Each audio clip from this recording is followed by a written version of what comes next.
yeah, but we actually have 4 groups. Yeah. Yeah. So we can go ahead.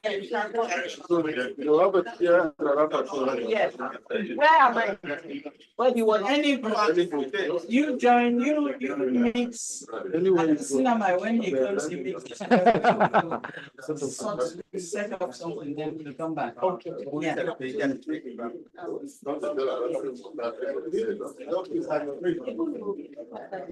So which group are you in? No,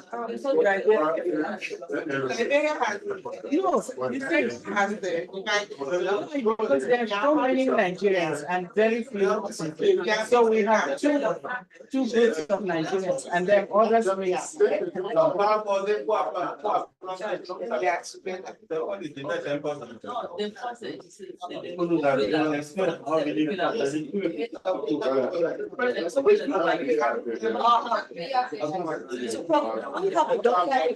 I want to share it now. With everybody. No, for you, for the group, for each group. For each group. No, that's okay. Why you send For the Anglophone, you can share with one. Okay. And yeah, you can just try to share with at least one person in each group. That would be fine. Can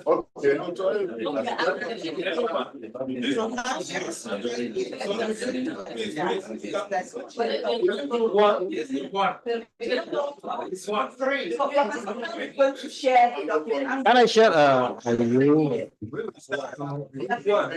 Can I share? Yeah, no. Can I share the document with? No, I share with you. Another group. So with you, I share. No, of course, no computer. No. Maybe Chris? No. Chris. Who has a computer? Yes. Computer. No, Grace has a computer. No. Greece, yeah. Huh? Greece.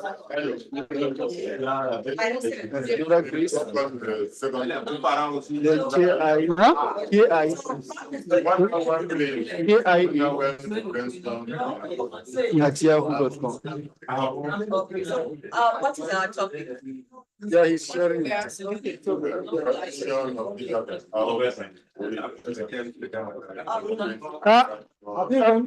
L'autre, qui est là-bas? Vous êtes où? Vous êtes où? Non, vous êtes quel groupe? Il y a 2 groupes. Vous êtes où? Non, c'est ici ou quelle table? Donc, je vous envoie les documents, les questions. Vous avez votre coordinateur? Okay, so good morning, everybody. So who is our chair? Yeah, francophone. Thank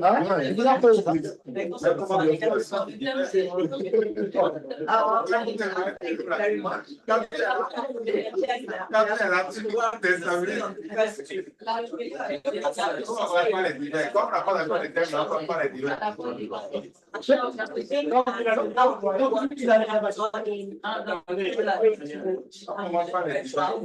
But also what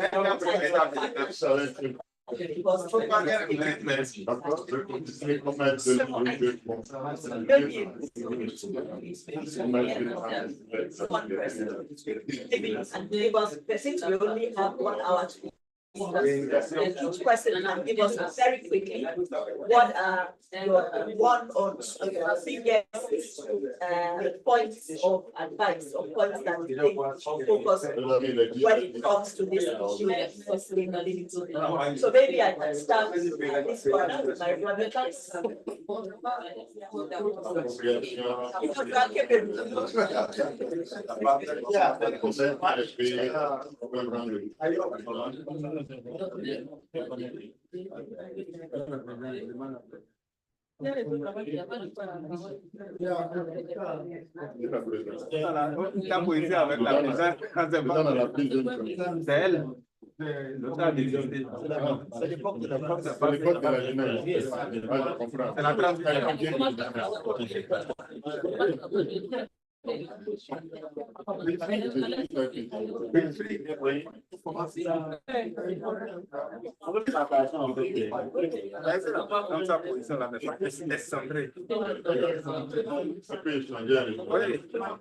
Pour qu'elle puisse avoir une validation.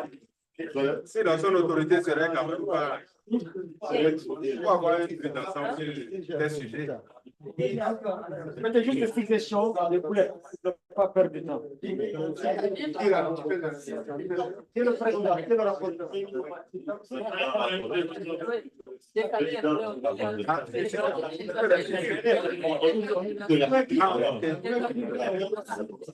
Maintenant, c'est pourquoi non?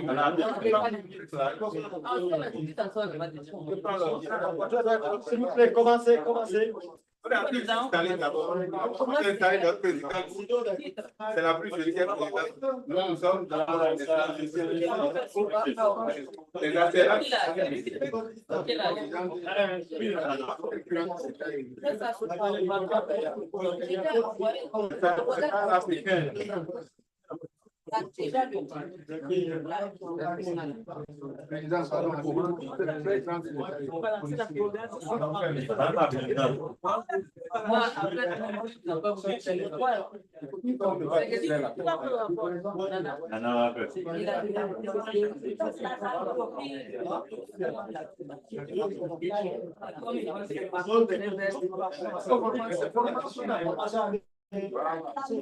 On a envoyé.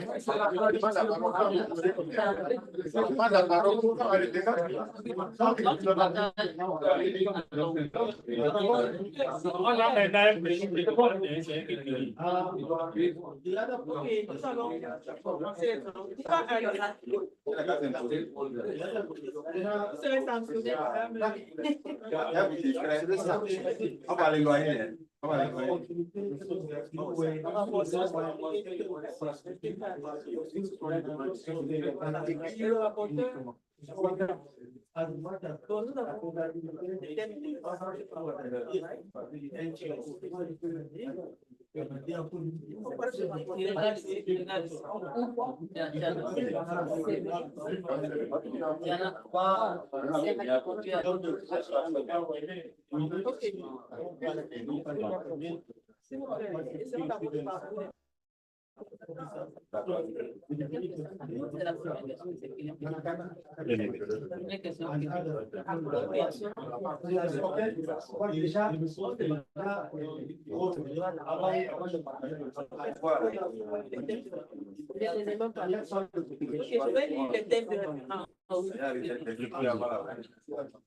Question d'orientation, question de travail. La voie sur regarder la stratégie de transition. Le groupe doit travailler sur le plaidoyer. Il y a une mobilisation de la chaque part. Et ensuite, l'adaptation et l'appropriation du programme au niveau national et régional. Comme indication, le premier point plaidoyer partenariat. Plaidoyer, quelle est la cible, quelle est la cible, quelles sont les stratégies, quelle est l'approche et les méthodes, quels de partenariat peuvent être les objectifs, les stratégies, quelle de mobilisation des objectifs peuvent être les stratégies. Ce qui concerne l'adaptation et l'appropriation du gouvernement national. Quelle est la stratégie du plan d'adaptation et l'appropriation du gouvernement et les expériences? Quelle est la stratégie du plan d'adaptation et l'appropriation des gouvernements et des institutions pour les parents? Quelles sont les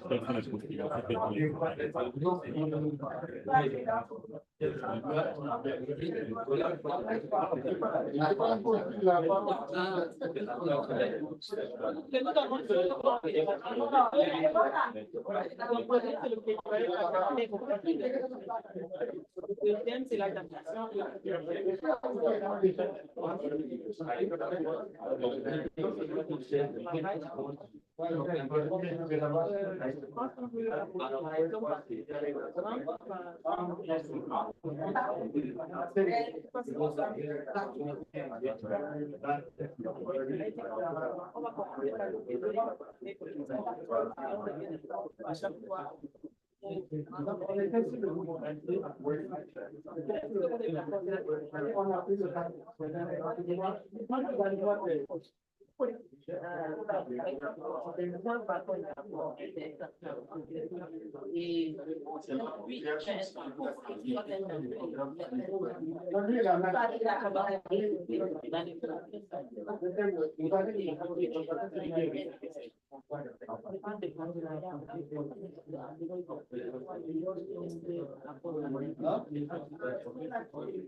Donc c'est bon.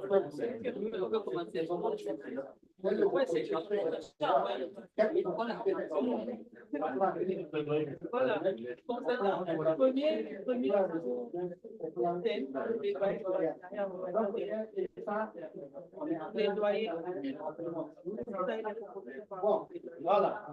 Maintenant, tu prends l'engagement de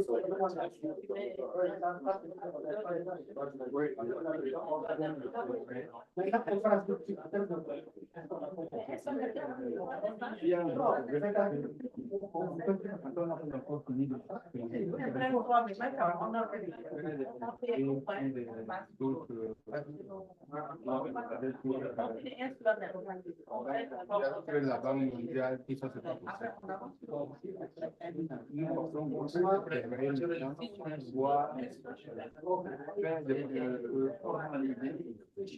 le gouvernement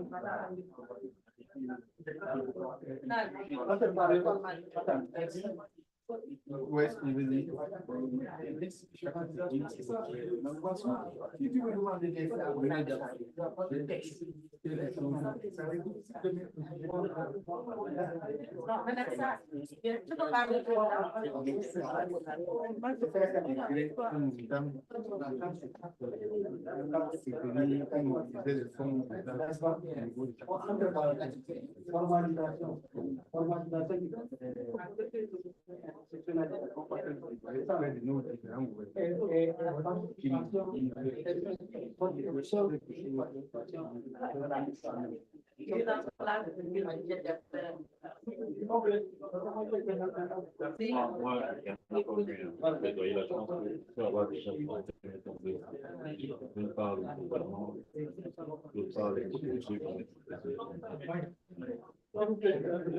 iSAVET, c'est dans les pays. À chaque fois, vous pouvez proposer des réalistes. C'est pour ça que je ensemble, ça fait avancer. Chacun doit dire au pays, ça peut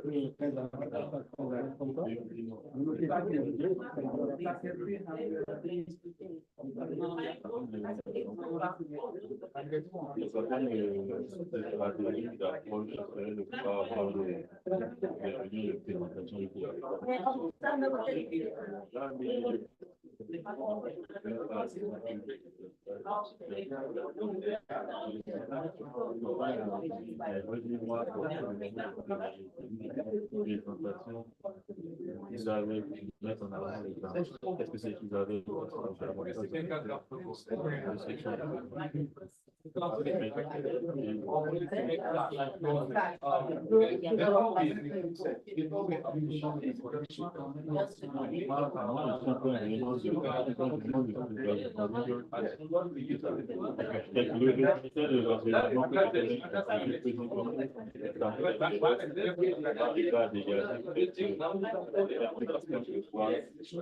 assurer la participation peut-être de 2 ou 3 personnes.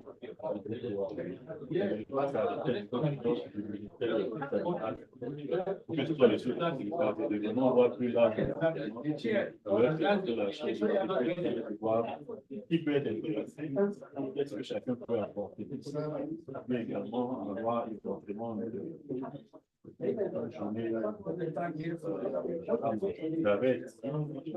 on peut avoir de la communication avec les gens de montrer un contexte à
After I get straight to the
Même ceux qui sont là pour continuer dans le programme de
comité de travail. C'est la base des futurs handicapés. Deuxièmement, il faudrait, c'est le fait que ceux qui viennent là, ils doivent être informés. Travailler bien dans le camp de travail,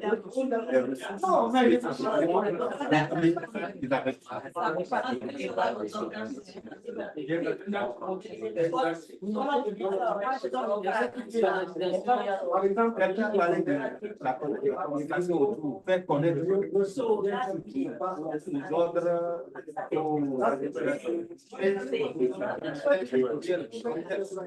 Vous savez, il y a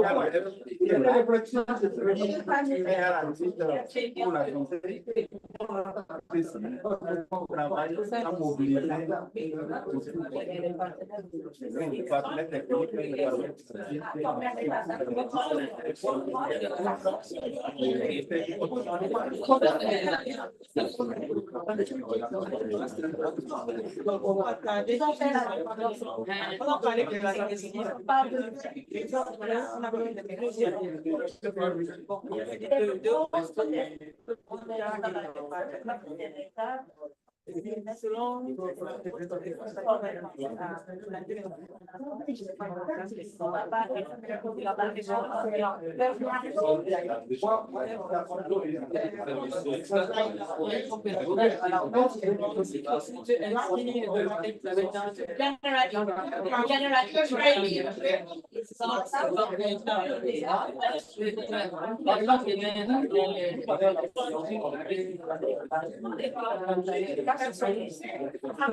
c'est la méthode.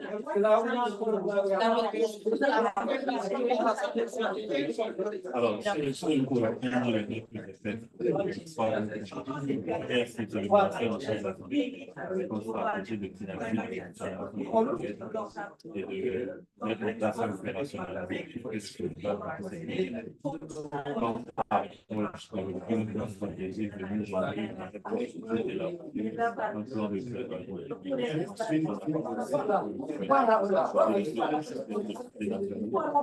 avec comme stratégie les solutions de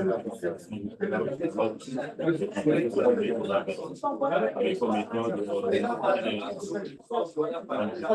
communication comme on écrit la série des financements et de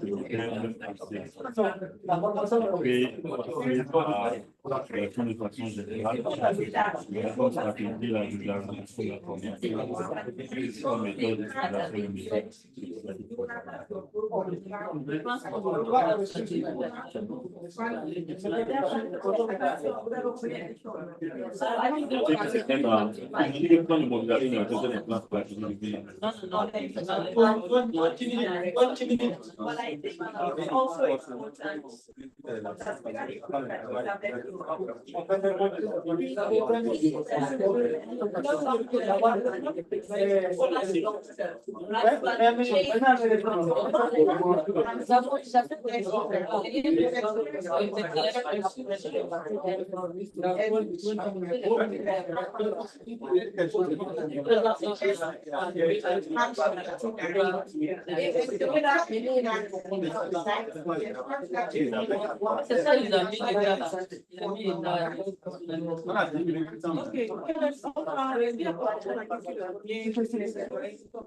Il a même des frais de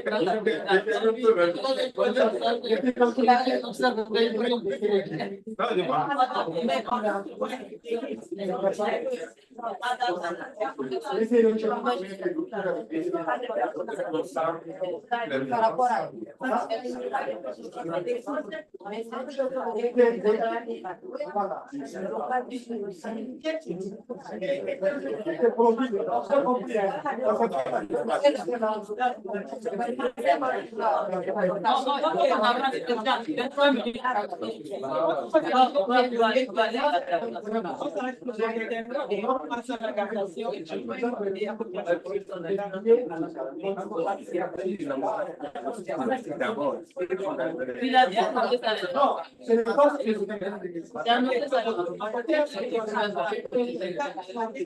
Ok, maintenant l'adaptation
Il s'agit pas d'une bonne information.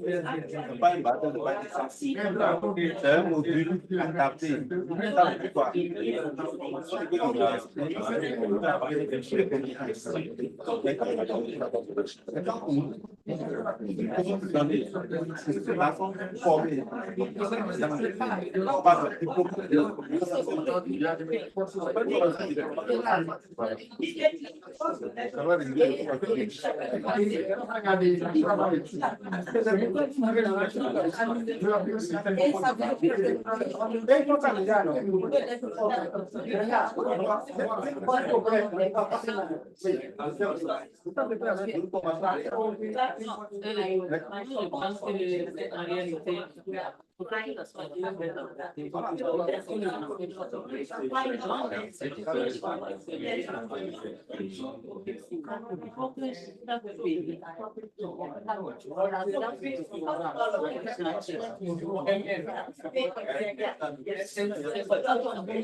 Par exemple, des modules comme méthode les ateliers de conceptualisation des cours, et puis le cours à l'expertise des universités, des écoles de formation. Dans les questions, là,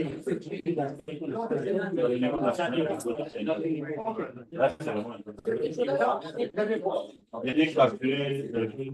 Moi, j'aurais donné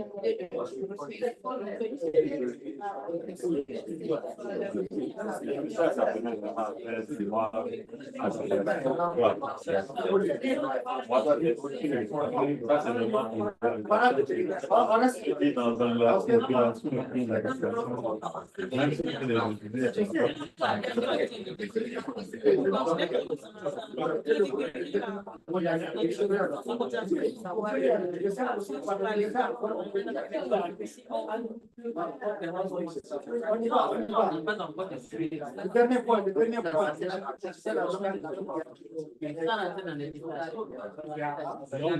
Il y a deux aspects qu'on a demandé, possibilité et complément. Donc, pour la possibilité, c'est ça, on avait abordé l'adaptation par rapport à l'opérationnalisation, l'adaptation par rapport à la contextualisation. Et ça va devenir la possibilité, ça va être les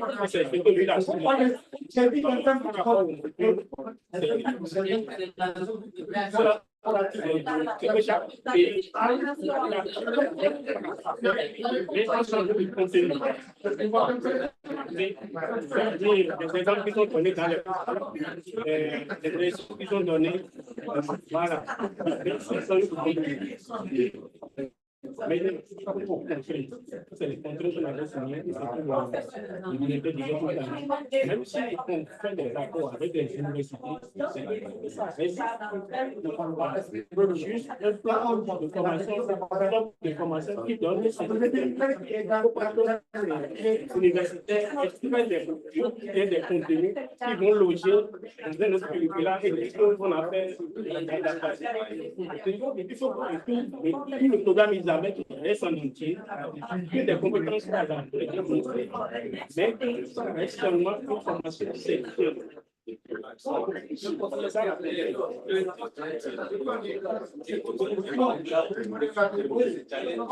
Sinon, autrement dit, ça va se dissoudre. Voilà, ils vont dénaturer ça. Parce que la vie angulaire, c'est le mentorat. La façon de mentorer les participants là, c'est ce qui donne la force à cette vie. Si on laisse les universités qui sont appropriées, les universités vont passer ce temps à l'accompagner les enseignants. Moi, ce que je comprends, c'est qu'on les voit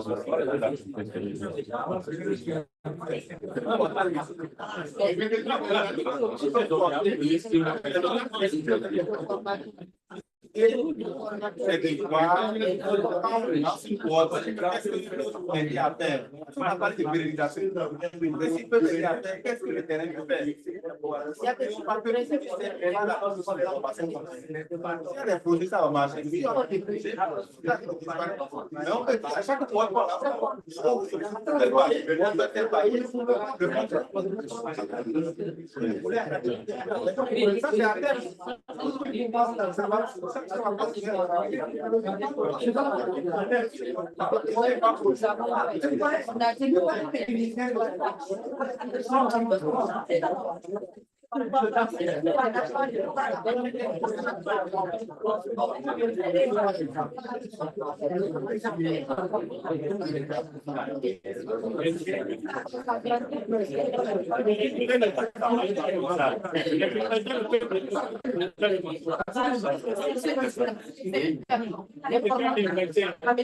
le directeur de l'université aussi. Moi, je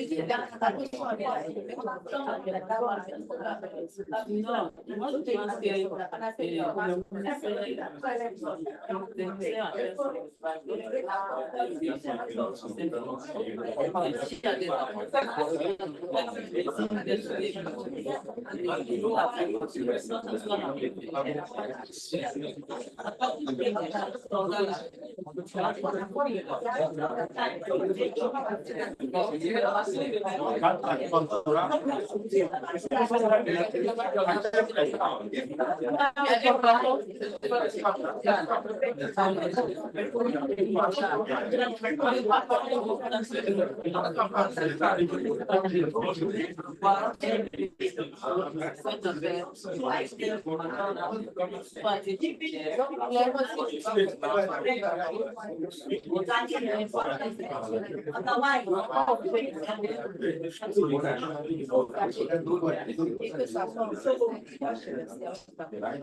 Il y a déjà très peu institutionnalisé sans même. Alors, on prend des courants,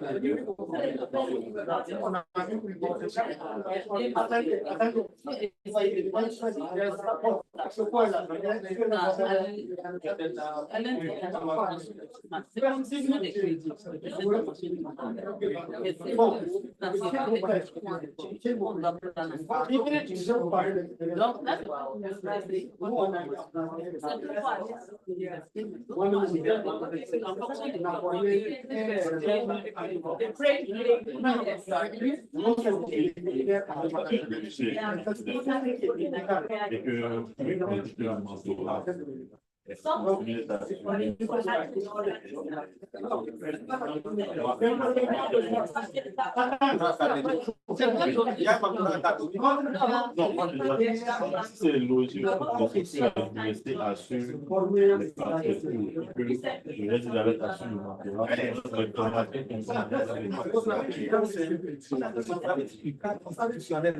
Ça voudra dire quoi? Ça voudra dire que la formation qu'on va délivrer, ce n'est pas une formation qui est pour l'université.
We can also have so that with all the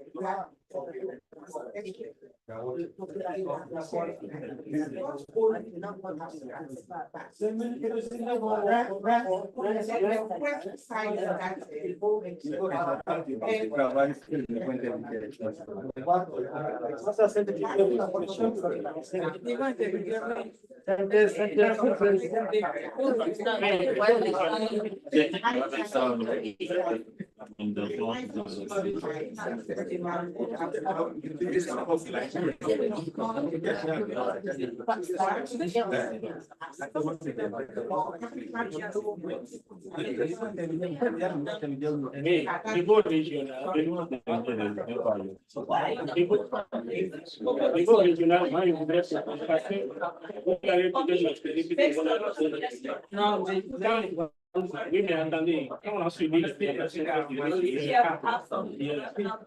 ce qui m'est revenu, c'est que payer cette adaptation. Le niveau régional, c'est la carte. Tout le monde peut verser le cadre.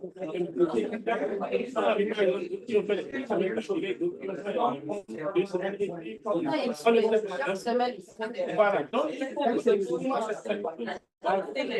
Chaque semaine,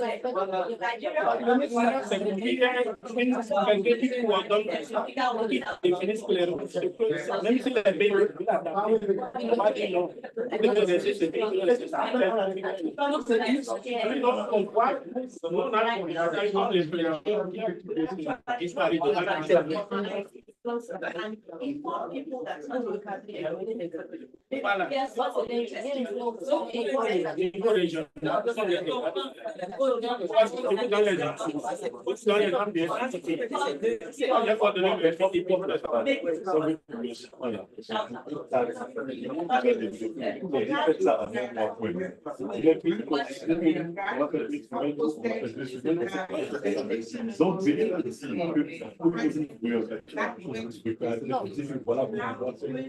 Moi, c'est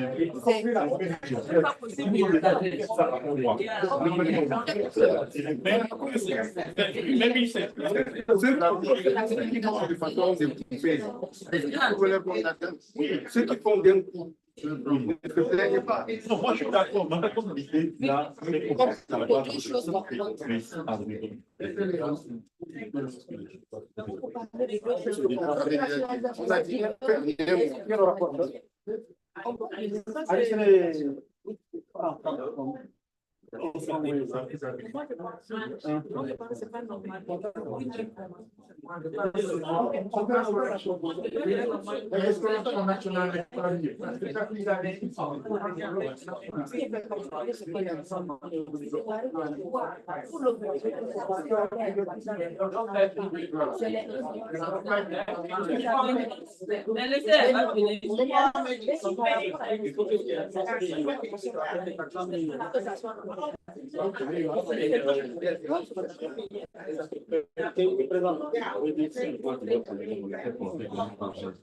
on est jamais que si ça le fait par une université, etc. Tu vas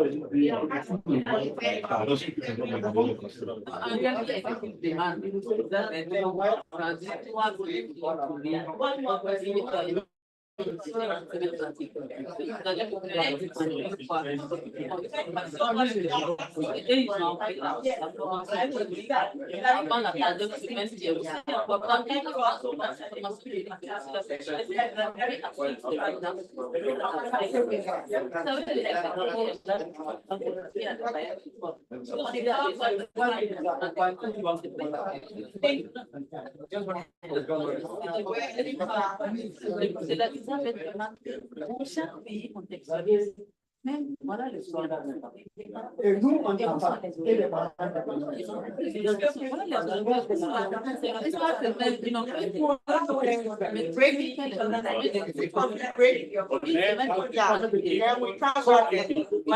Okay. You got to break this already.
Chez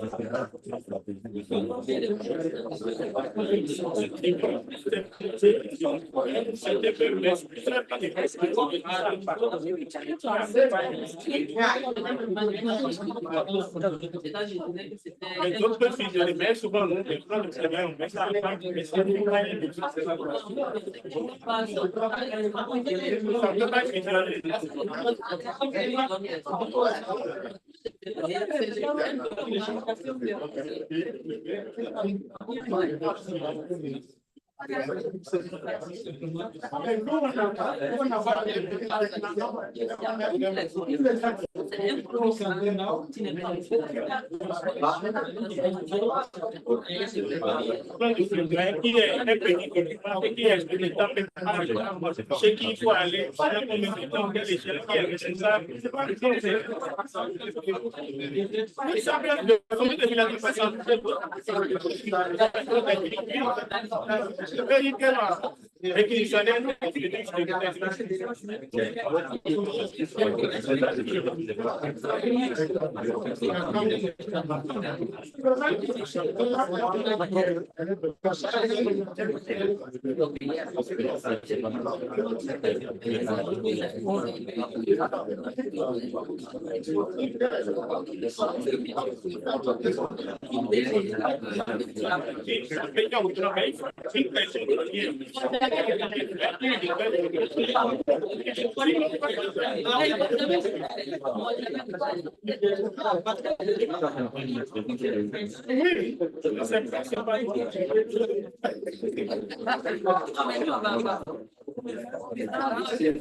Mais pour la si on doit être garant, c'est que c'est nous qui le faisons.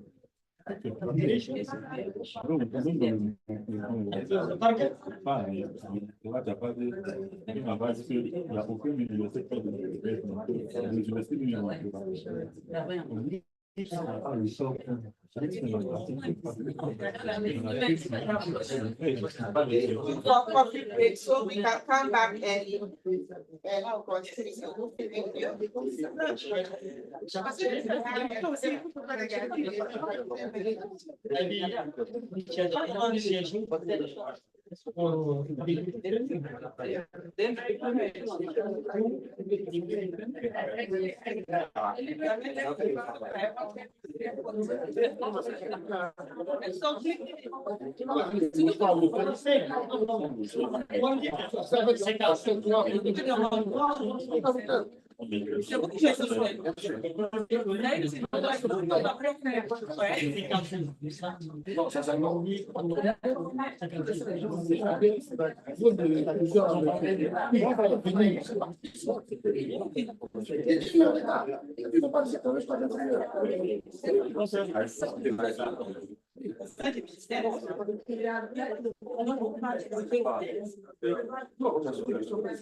Les gens viennent à l'heure.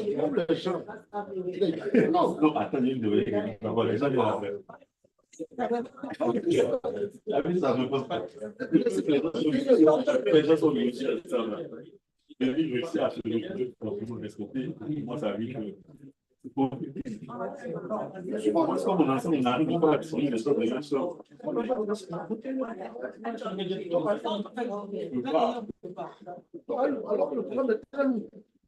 Le programme iSAVET, c'est très lourd.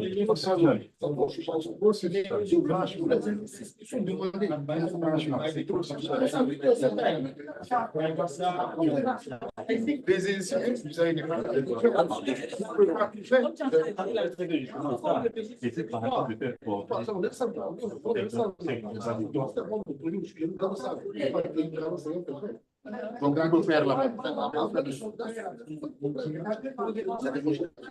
Oui, oui.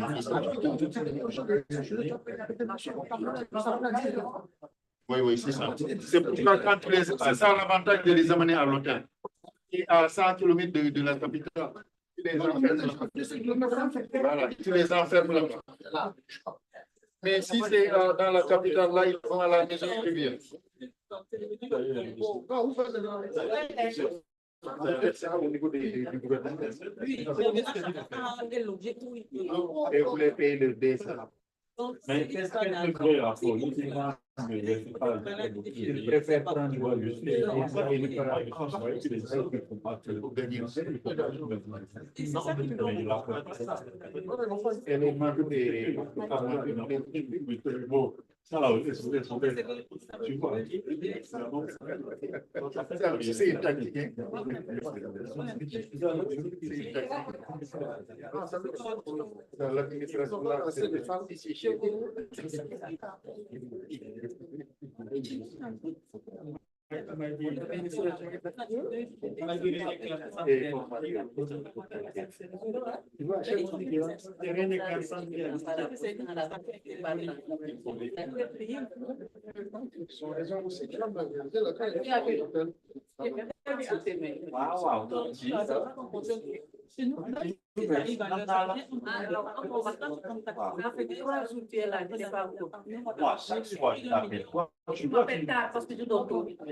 Même si on arrête à 16 heures, à 17 heures, tu as un plan. Il va revenir quand même à la C'est que, C'est là que je dis. Toi, tu rentres j'arrive dans le débat. c'est compliqué, hein. Il doit pas. Et on va ensemble dans la même vie.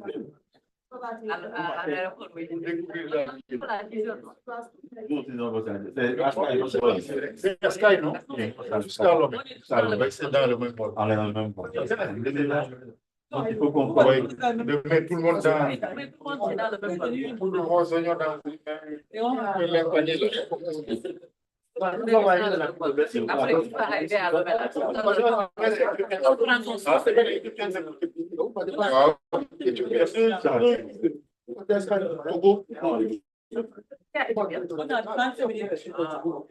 Oui, le monde, c'est très long. c'est la pause.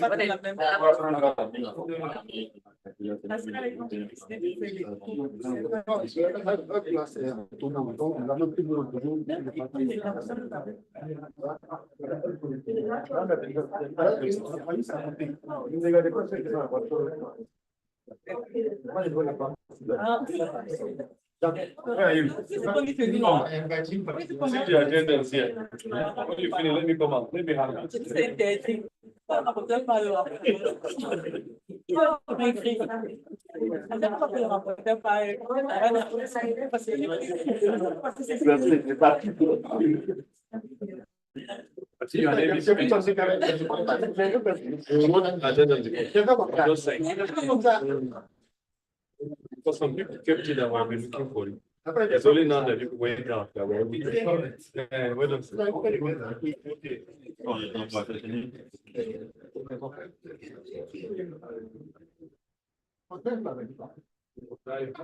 Ok, regardez. Pas encore. Oh.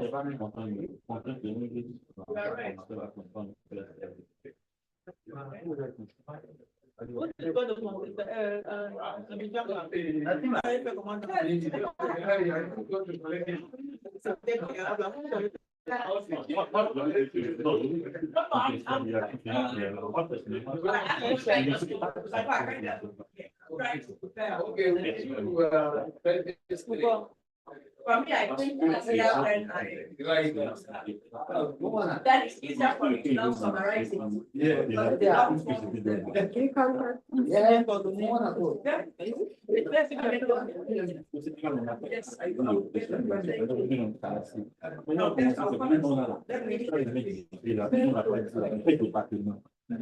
Il y a un exemple. La réalité, pour tout le monde donner le temps à l'entretien.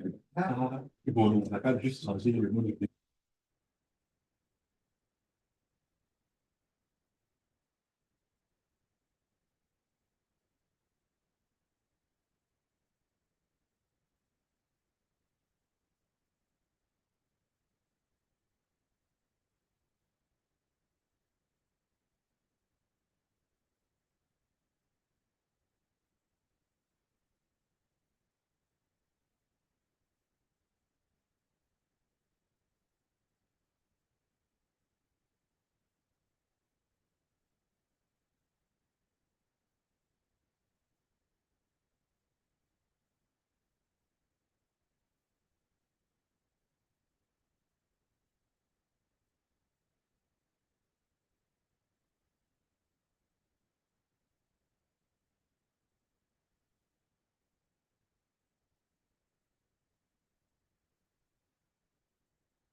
Okay, so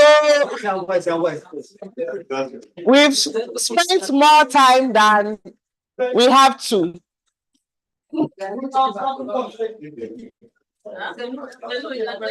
Please, let's be quiet and then we continue. Groupe 2 francophone. Oui, on est là. Oui, c'est envoyé. Yeah, they are done. Group 1. Group 1. I don't know what. Group 1, anglophone. Who are group 2? This group 1. This group 1.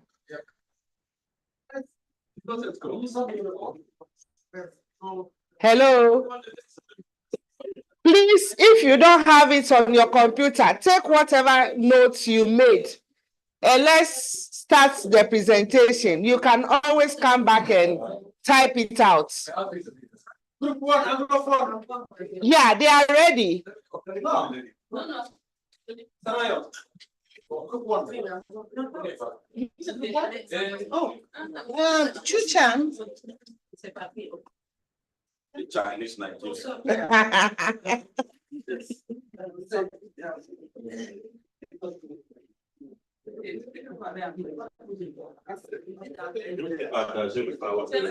The wall.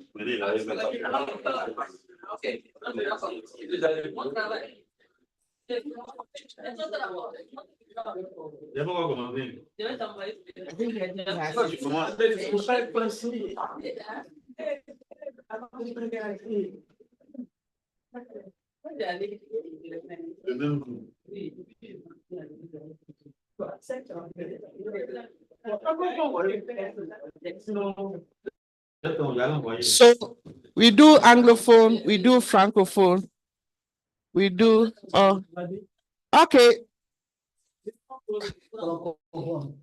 Let's have the presentation. Who is your rapporteur?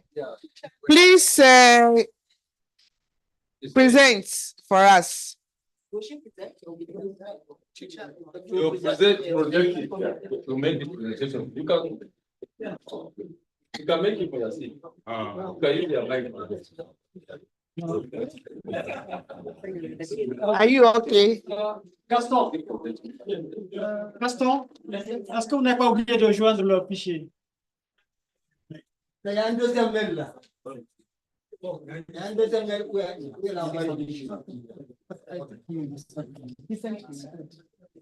Non.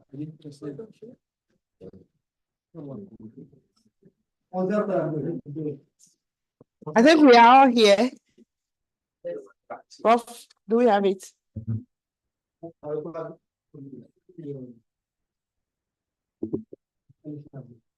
J'ai reçu groupe 2, voilà, francophone. J'ai reçu aussi de groupe 3. Le nombre du groupe, ayo. I don't know the Group 2. Group sustain 2. You are group 2. Thank you.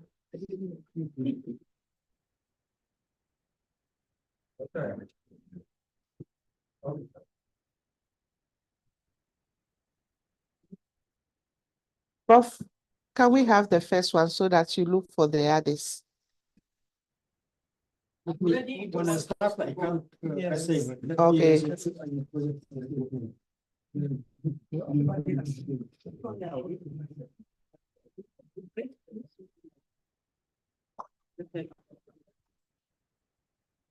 Okay, I guess a group 2 for francophone. Non, c'est francophone là, envoyé. Groupe 2, yes, I received. Groupe 2 pour anglophone. Tout d'abord, I didn't receive. Gaston, je n'ai rien reçu. Ok, non, j'ai reçu groupe 2, ok. Groupe 2, c'est bien. Oui, mais les autres, vous là. Oui, c'est nous le groupe 2. Non, l'autre, celui qui était là. L'autre là, il n'est pas reçu. Oui, C'est ça. Vous êtes un groupe? Oui. Qui a envoyé?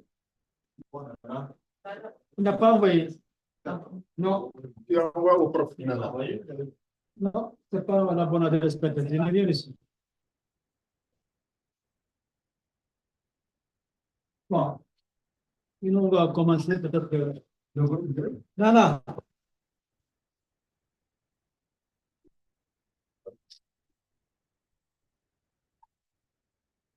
Groupe one anglophone. Have you sent him? Our slide is with you. Right. Do something. Did you transfer?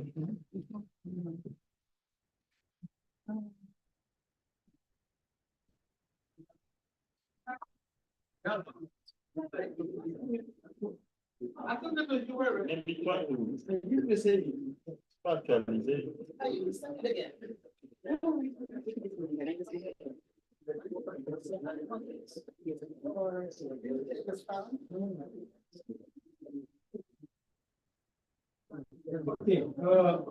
Linda?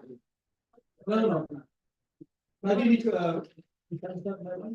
Yeah, that's what I'm saying. Time is going. So what you have, can you project from there?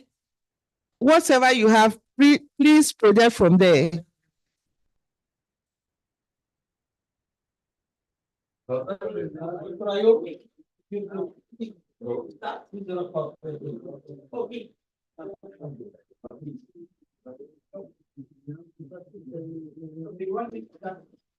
Okay, please, you can use this. Thank you. No, 12 minutes. 10. Okay. I can manage 10. Okay, so next slide, please. So this is the Anglophone group 2. We talked about issues of sustainability and how to utilize the hybrid model. The most important point is that full institutionalization of iSAVET is important so that government can take ownership of sustainability planning and funding. And this is the easiest way to get a budget line when iSAVET becomes a government program. The sustainability planning should be realistic according to the country capacity and also according to its priorities. We had a comment that in some countries, funding these types of training programs is not a priority at national level. So you may have more success when you do the advocacy at the subnational level. So we need to look at the peculiarities of the country, who is interested, who is not interested, and work accordingly. Curriculum adaptation should also be dynamic according to the country needs and priorities. This is why it's important to have the needs and readiness assessment at different intervals so that the program is always relevant to the urgent issues in the country. And that way you can keep it sustainable. You don't want an iSAVET program that is addressing yesterday's priorities. There has to be a transition period, which should not be too short. And it's ideal to start with counterpart funding. So we can start off by saying government contributes 20%, partners 80%. And over time, that share of funding should change until finally government takes it over. In Nigeria, we had a similar experience with the FELTI. It was very abruptly handed over to government and it was not very good. So to avoid repeats of that, we propose this strategy.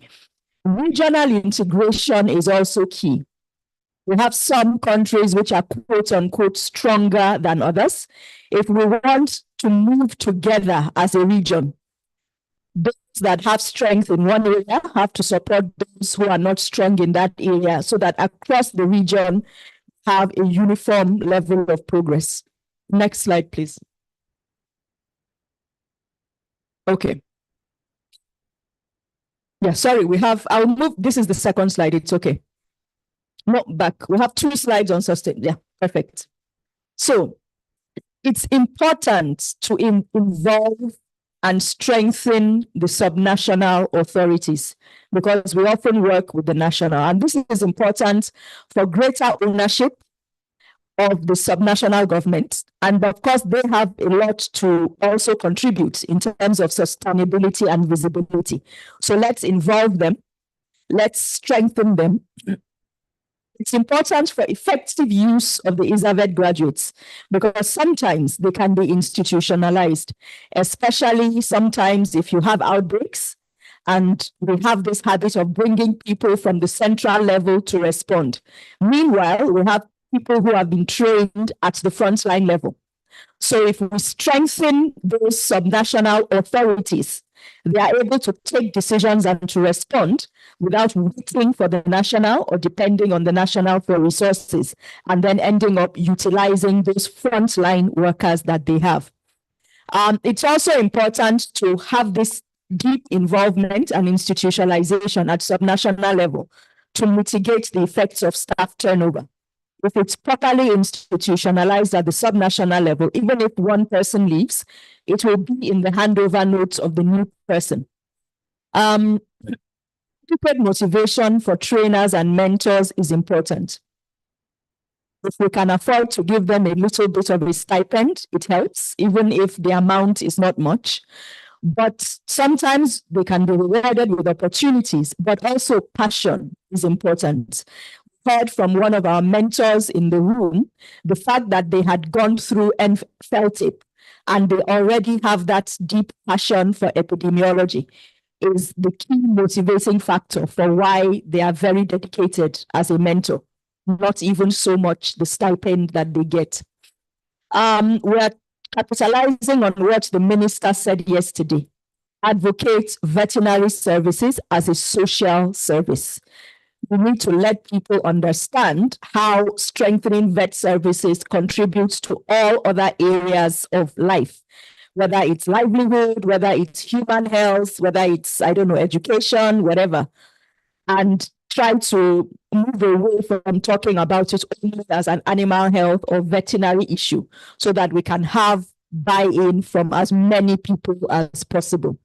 And we need to support and reward our iSAVET graduates using as many different ways as possible. Next. So in terms of advocacy and sustainability and visibility, again, institutionalizing iSAVET is the key so that government can take ownership of the advocacy and visibility rather than it being led by partners.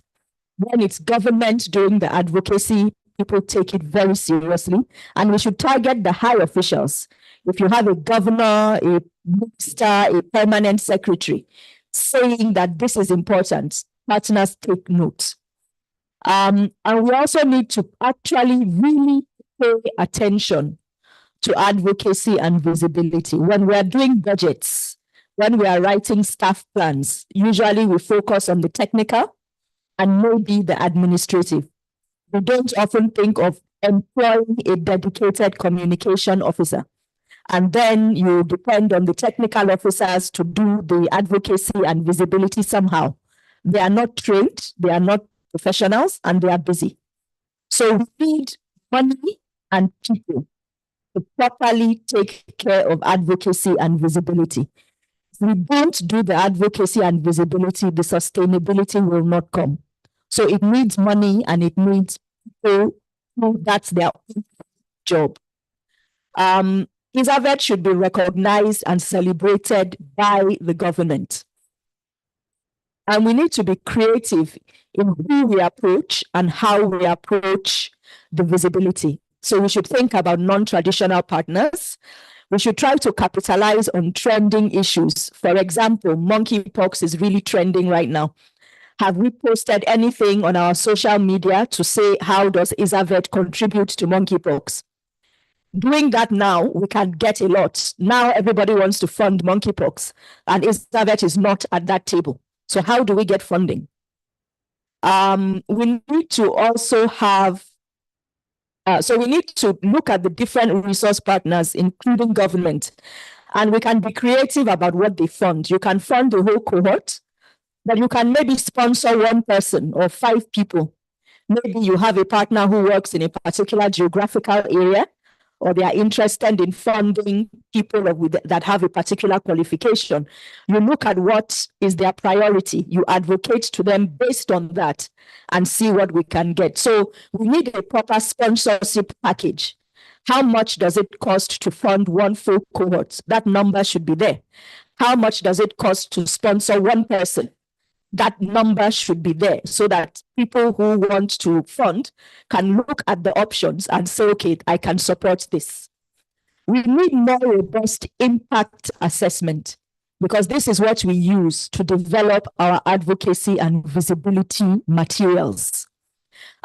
So currently we do one single round of post-training assessment at 6 months. We've heard from some of our graduates that we need to follow graduates up for a longer period to properly capture their achievements, their impact. When we really need to institutionalize monitoring and evaluation of the surveillance systems in our countries at both national and subnational level, because that is a very easy way to capture the contribution of iSAVET. And one important way of doing this is to have that executive training, because it is the leaders at each level who are able to do monitoring and evaluation of their staff. And that way, very easily, routinely, we have that data that demonstrates the impact of iSAVET. We should also try to capture the impact that the trainers and mentors are making, but also what their involvement in iSAVET is impacting on their lives. Maybe because you've been involved with iSAVET as a trainer or a mentor, you are also being promoted, you are also having, so the impact that they are making on the system, but also the impact of iSAVET on their careers, for the mentors, for the supervisors, for the trainers. We should capture this. If we don't have strong M&E, not have anything to write in our advocacy document or our visibility package, pictures, videos, percentages, indicators, things like that. And then World Epidemiology Day is the 7th of September. We can decide to make this our annual iSAVET Day. We can decide to put this in our work plan for FAO as one of those days that we support, in the same way that we support Rabies Day, MR Week. But we can also encourage government to celebrate this day. Maybe they have money, maybe they have a hall, maybe they have the presence of the minister. These are things which government can contribute to celebrating this. And at that day, we should celebrate the gains of the iSAVET program. We can invite all the iSAVET graduates, mentors, trainers. It's also a good way to catch up with them once a year and capture what has happened to you. So for us, for example, in Nigeria, cohort 1 graduated in 2021. I don't know what they've been doing 2022, 2023, 2024. But if we know that every year, once a year, we all congregate, we can have a little questionnaire to capture. And that way we continue to build evidence, even of the long-term impact of attending iSAVET training. And it's also a very, very big opportunity to integrate with some non-traditional partners. So, of course, NFLTAPE, AFINET, US CDC would be big people on that day. But we can also begin to, we can invite the National TB Program and talk about surveillance of bovine TB. It's a good opportunity to engage non-traditional partners for funding and advocacy. Last slide, okay. So, for the hybrid, the key thing that came out is we want to use the online part of the training to optimize the physical part of the training. It has really been emphasized. In Nigeria, we do a full 1 month of physical training. And this is something which we as the organizers have seen and the trainees testify. When you have people who live together for 1 month, the type of bonding and networking that they have is priceless, particularly where you have a big country, particularly where you have people who are dispersed at the front line. They build a network that will last the rest of their lives.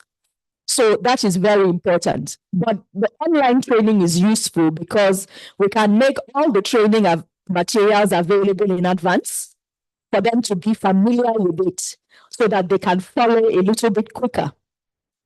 during the physical training. We can also include course prerequisites on areas where we know the trainees have challenges, because actually 4 weeks is not really enough, if we are honest. So for example, Excel. We can have a proper Excel course online and say you've been invited to iSAVET training in the next 1 month. Do the Excel course on the VLC, complete it, get your certificate. If you don't get your certificate, you cannot attend the real iSAVET training, and so on and so forth. So yeah, you can have learning exercises as well as certification. I think the final slide on networking. Again, institutionalization is key, because it puts you in a stronger position when it is government who is doing it, to integrate with existing programs and resource mobilization efforts. iSAVET graduates are an important resource that can form a surge team for outbreaks, both for animal health and One Health. So it may be good to have a formal register of these iSAVET graduates. We can formally be presented to government, to the One Health platform, and say this is a surge resource. It's also important at the subnational level, because again, instead of always relying on the national, if you are in one state or region and you know that your neighboring state or region or province has well-trained people, you can ask for support there at the subnational level, supporting each other rather than always going to the national. And we should also have communities of practice. So for many of us in our countries, we have WhatsApp groups, we have, forums where our graduates interact. But for the sake of visibility and sustainability, we can try to give it a formal name, call it a community of practice, give it some attention, so that is another arrow in our package for visibility. And we should do this at both the regional and community level. Thank you very much. Okay, so we'll have Francophone group on sustainability and hybrid model also presenting. Then after we'll have a discussion before we go on to another. Thank you. Group 2? Are you group 2? Okay. So please. Non, I need to come there. Ça, c'est groupe 2. Le groupe 2 anglophone qui vient de présenter. Oui, Gaston. C'est lui qui m'a envoyé sa présentation.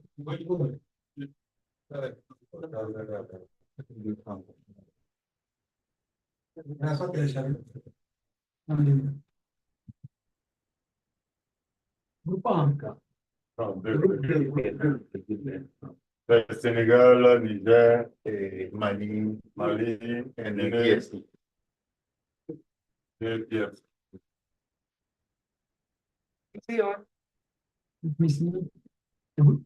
Groupe 2, non? Oui, groupe 2. C'est ça.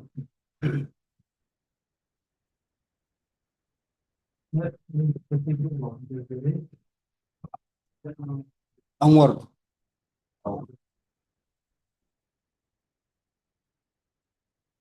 C'est ça? Oui, c'est ça.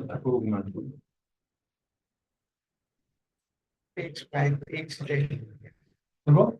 Ok.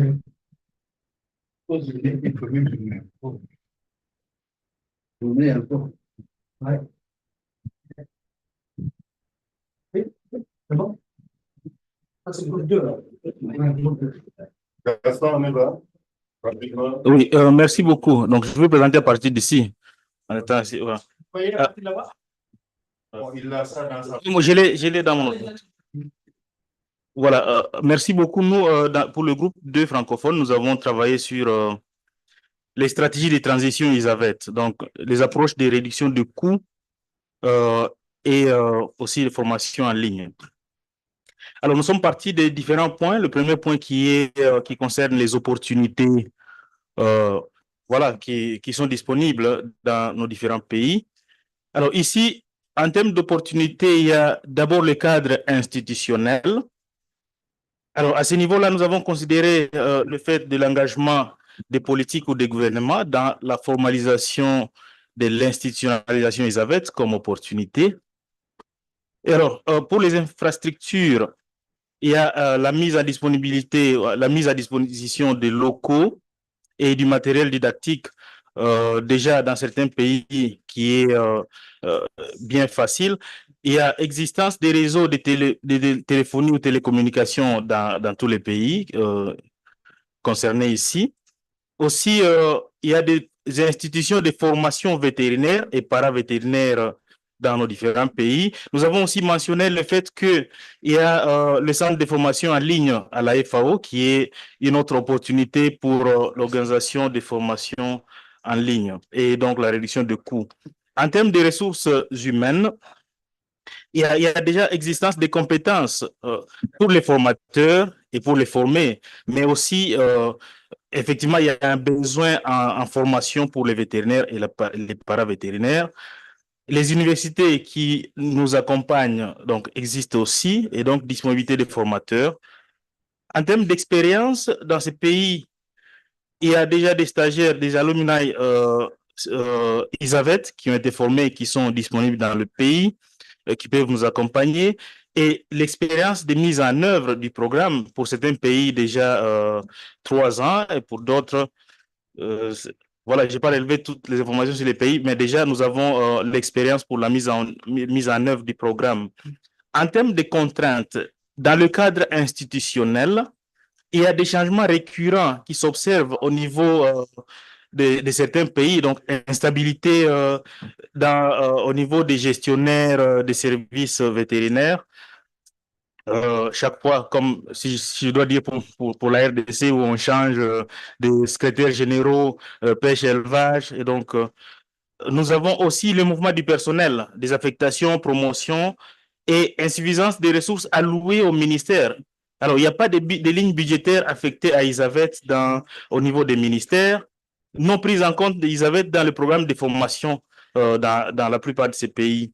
Au niveau infrastructure, les réseaux mobiles n'arrivent pas dans tous les coins ou dans toutes les régions des pays, mais aussi le coût élevé d'hébergement des stagiaires quand ils viennent pour être formés pour la partie théorique. Donc, le coût d'hébergement est assez élevé. Au niveau ressources humaines, il y a insuffisance de recrutement de techniciens dans le pays, hétérogénéité des profils des techniciens à former, c'est ce qui rend un peu la formation très hétérogène et difficile à se réaliser.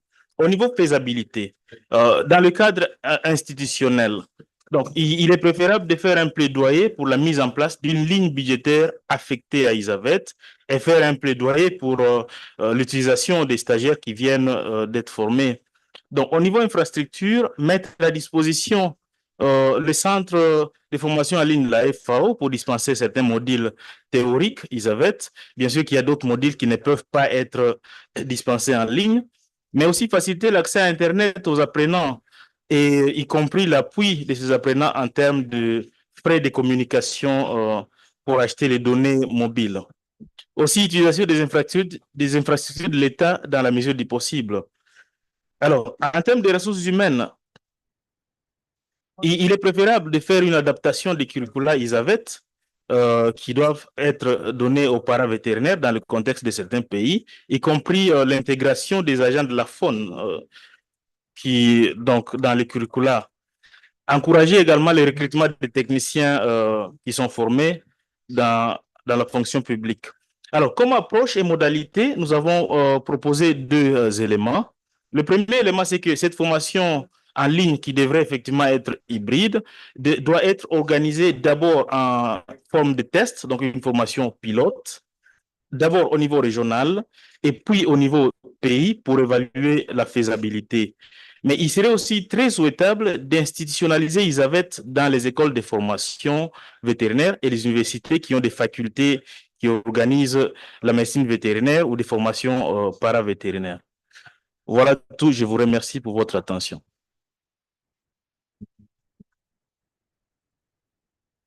Okay, so now that we have all two groups on sustainability and networking, we are going to have a discussion, and then when we finish, we'll go on to the other groups. So, yeah, we'll take 15 minutes to discuss. The other groups, please, you listen to whatever has been put up. Do you have anything to add? Or there's something there that you don't agree with? Or you have questions to the groups that presented? Please come up with it. Moi, j'oublie. Okay. Comment le meeting? Ça commence par quoi le nom? Simon. Hello. Okay. So, first of all, I want to thank the two groups for this good job. And I want just to make some comment. First, a comment regarding the Anglophone presentation. One comment on the curriculum adaptation. I think we have to be careful with the adaptation of the curriculum, okay? Just forget that iSAVET should be the same everywhere. So the core curriculum should stay the same. Okay, the 36 lesson of iSAVET, the core of the curriculum should be the same. Any edit of one lesson of iSAVET should be validated by the regional coordinator of iSAVET. Okay, when we are talking about adaptation, it means you can add more lessons if you want. For example, some lesson on the national surveillance system. How can you train people and they don't know their own system, own national system? Okay, the proposition of Excel course, I think is something relevant. You can add this kind of courses, this kind of lesson in iSAVET to have some, I don't know, 1 health, a lesson on 1 health. Whatever is relevant for the country can be added. But the core curriculum, the 36 lessons should stay the same. Okay, this is the basic of the program. Okay, and I also appreciated the proposition of made by the Anglophone group on the online course on Excel. Because I know that one of the week of iSAVET program is mainly of data analysis. So it's good if the trainees have in prior this background, it will give them, let's say, it can empower them for the iSAVET training. And waiting for, let's say, this hybrid format of iSAVET, I think that each country can try to maybe have 1 week additional days before iSAVET to do that, because it's a good, I think, a good idea. Okay, we'll try to take it into account when we will start, let's say, building the strategy for the hybrid form. But I think now we can maybe think about that. We can maybe plan 3 days or 1 week to refresh them on Excel. It's not based on your country needs. Okay, for me, I think it's a good idea. And I will conclude with also another idea shared by the Anglophone group on the celebration of the World Feed Epidemiology Day. This is also, for me, a good suggestion. And I think since the first day, we all say that it's good to celebrate, let's say, the iSAVET gains, iSAVET best trainees, and so and so. This can be, let's say, an opportunity for us to have a regional activity to celebrate the World Feed Epidemiology Day and celebrate also our best trainees, okay? Because we can involve our traditional donor, USAID, but other donor, okay, is for me, I think, a good thing. But we will think about that and maybe find another good period for the annual iSAVET meeting. Just to have at least two regional activity on iSAVET. Okay, to have try to make this World Feed Epidemiology Day as one of our traditional activity for iSAVET. Okay, dedicated to the best, to celebrate the best trainees and to share iSAVET result with donors and maybe key stakeholders, something like that. Okay. I'm so sorry because I was out. I didn't follow very well the presentation. Okay, thank you very much. Okay. But I let the other to comment on that. Thank you. Okay. Feedback on the curriculum that you just spoke about. We've realized that the curriculum, especially some of the case studies, when you are actually teaching, when you bring it down to the country level, putting country experiences into the case study, the participants or the trainees, they think it's better than whatever we have. So in that case, you can adapt and do some modification of the case studies that we have, using the same case scenario, but changing the names and all other. And then sometimes the diseases. If, for instance, in Ghana, at a time we were having anthrax, and we had a case study that is talking about anthrax in some other country. I mean, we brought it down to Ghana and it worked better. They understood it better. So in that case, I think we can do, this is what we are talking about, but not necessarily changing the structure of the course.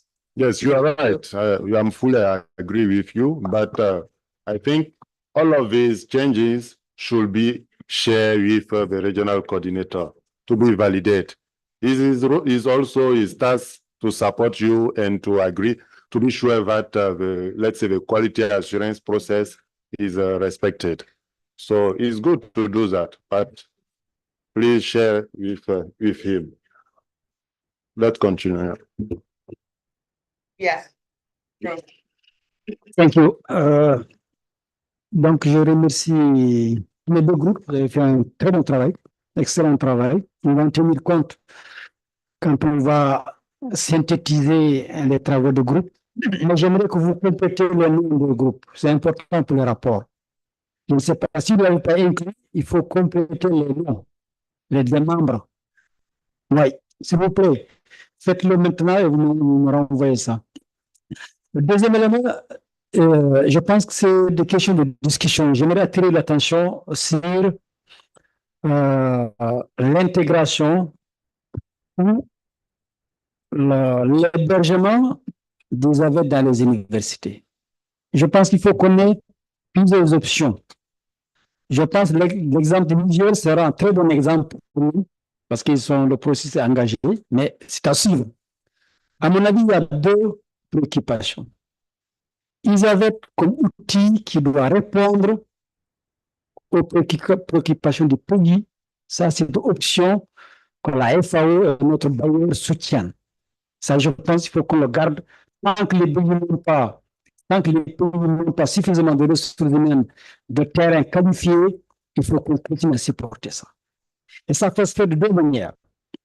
Soit on continue à faire comme on le fait, soit faire des protocoles d'accord, comme ça a été fait au Nigeria, comme c'est en train d'être fait maintenant en Côte d'Ivoire. L'université ou le ministère n'est que là pour accompagner, sans rien changer, mais en ciblant le personnel de services vétérinaires. Ça, c'est une stratégie, je pense, qui doit rester encore pour un certain temps. La deuxième option, c'est l'intégration du curriculum dans les universités. Parce que ça nous dévie un peu de notre objectif. Parce que l'université, si l'université lance un programme, tous les candidats peuvent postuler. Et si les candidats du ministère ne sont pas bons, ils n'auront pas retenu. Donc, cette option, on peut l'envisager, mais en disant que c'est destiné à tous les candidats de pays qui veulent avoir des diplômes.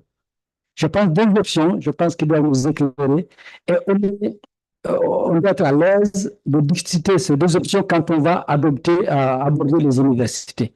Ça, je pense que je voulais juste attirer l'attention. Nous sommes sur la bonne voie, mais approchons. Comme a dit Dr Boka, vous savez que tout ce qui est iSAVET, vous connaissez ce qu'on peut modifier, ce qu'on ne peut pas modifier. Étant donné que c'est iSAVET global, iSAVET, comme on a dit, que c'est en Afrique, en Asie, au Moyen-Orient, en Amérique latine. C'est le même outil. Quelqu'un qui enseigne ici aujourd'hui peut enseigner au Pérou ou en Irak. C'est le même programme. Donc, pour répondre aux préoccupations des études de cas, cette année, on a lancé pour tous les pays de proposer des études de cas spécifiques au pays. Et c'est en cours. Et ça, c'est en collaboration avec la région, mais le siège aussi. Parce que même si vous proposez des études de cas, il faut qu'on vérifie la conformité avec les objectifs du programme. C'est comme une leçon. Quand on fait une leçon, il y a les objectifs, il y a la modalité, la durée et tout ça, et qui doit faire ça. Donc, retenez que ça doit être validé par le siège, que ça puisse être intégré dans le programme. Donc, c'est en cours. Je pense que progressivement, les gens vont faire. Les pays sont différents. Chacun peut proposer 2 ou 3 maladies à inclure dans le programme. Si c'est validé, il n'y a aucun souci. Donc, une fois encore, c'est juste des clarifications que je veux apporter. Donc, la collaboration et d'échange, les régions, pays et le siège. Merci.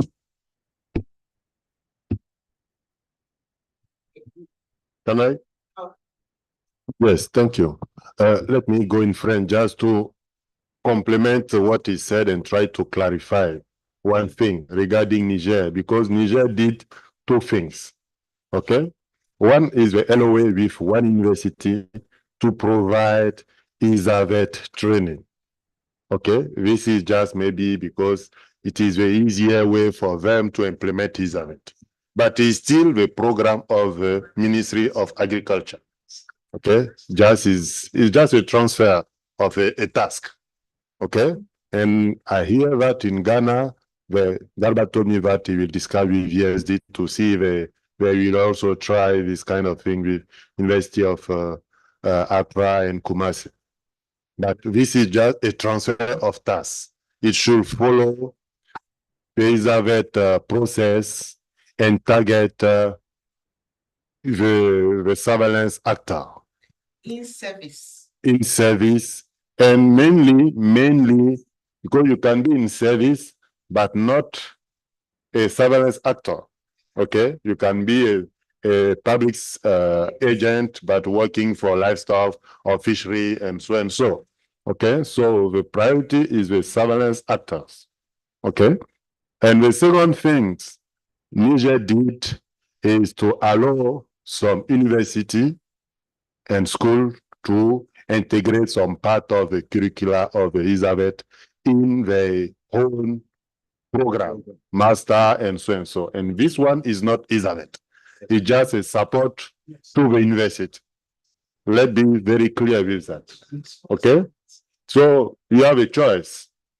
And some country decided, okay, FAO decided to do, for example, a letter of agreement with VSD for them to have the money and to implement iSAVET.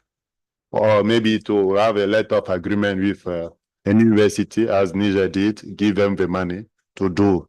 And FAO can also keep the money and support VSD to do the iSAVET as we have started. So all of is, let's say, different way of strategy to implement iSAVET, up to each country to choose what is the best for him.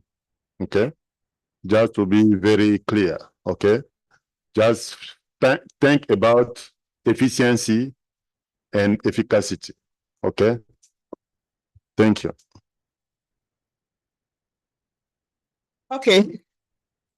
Yes, you, then you.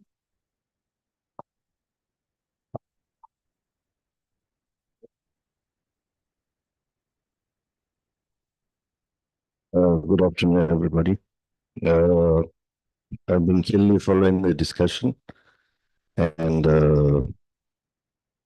I apologize because I was moving in and out, so I might not have caught all the substance of the discussion.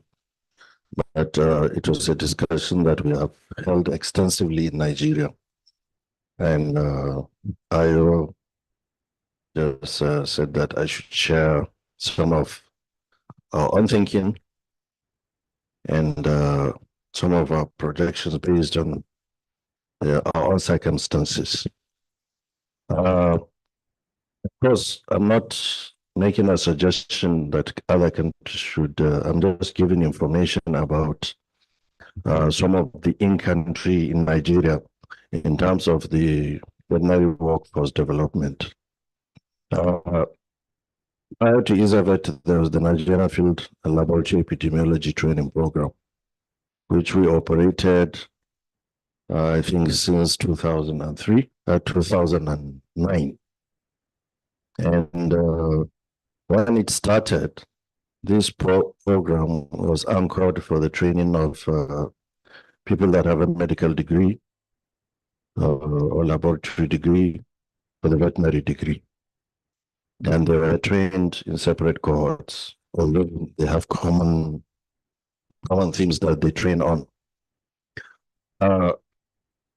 At first, it was funded by the CDC Atlanta, and then subsequently several other donors and partners came to support the program. And within that program, I cannot remember the exact figure, but a substantial number of veterinarians were trained in the program. Then we got to a point when we have operated for more than 10 years and we got to review successes and challenges and the way forward. And it was about that time the funding was coming to an end.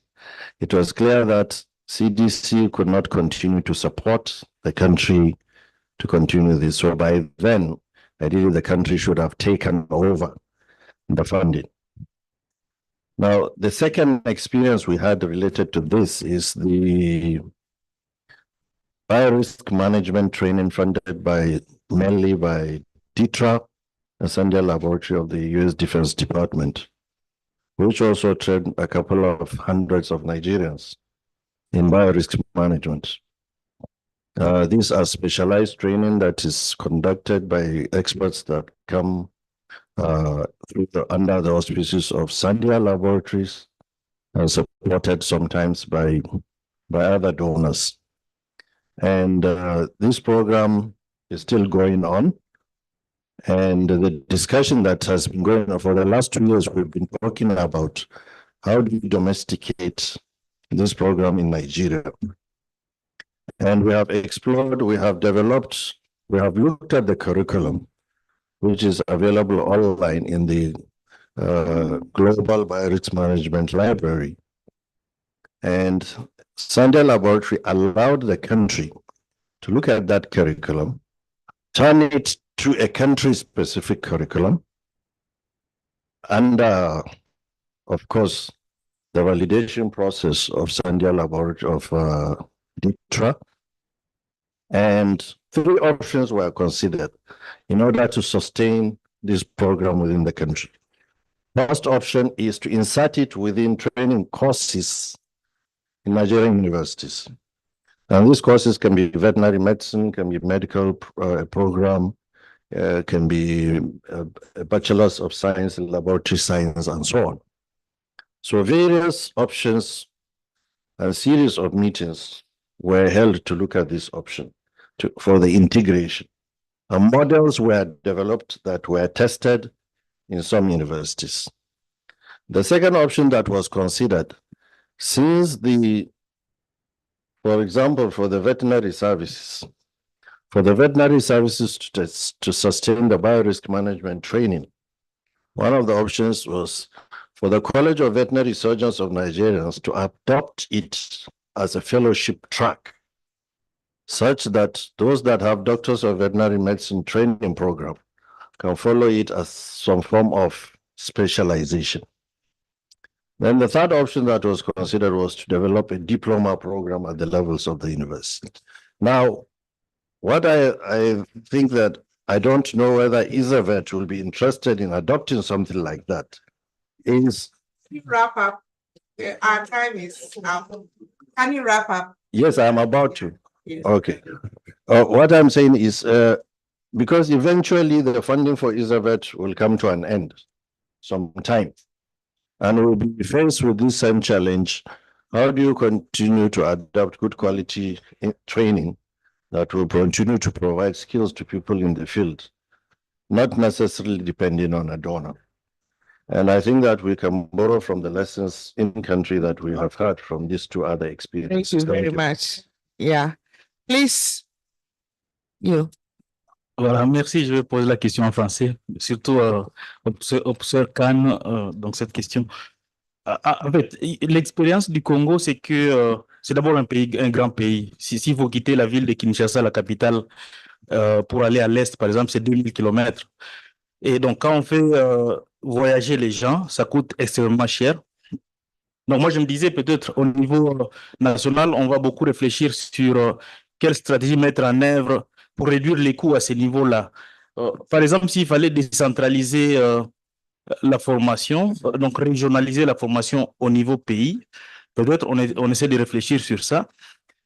Mais une deuxième observation, question, il n'y a pas longtemps, j'ai réussi une communication avec des universités qui organisent médecine vétérinaire, qui me disent, mais est-ce qu'il n'y a pas moyen de nous aider à intégrer iSAVET dans nos facultés, mais on ne demande pas le financement FAO?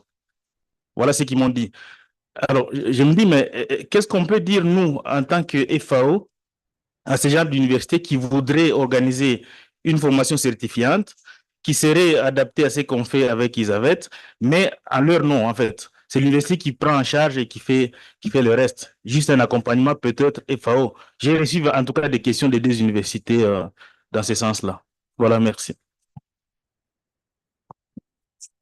Thank you. Sorry. Yeah, or is there somebody? Yeah, we have to continue. So, sorry. He asked a question, and what do we have? Are you going to answer his question? Okay. In the same way. Oui, ce que le Congo vient de dire. OK.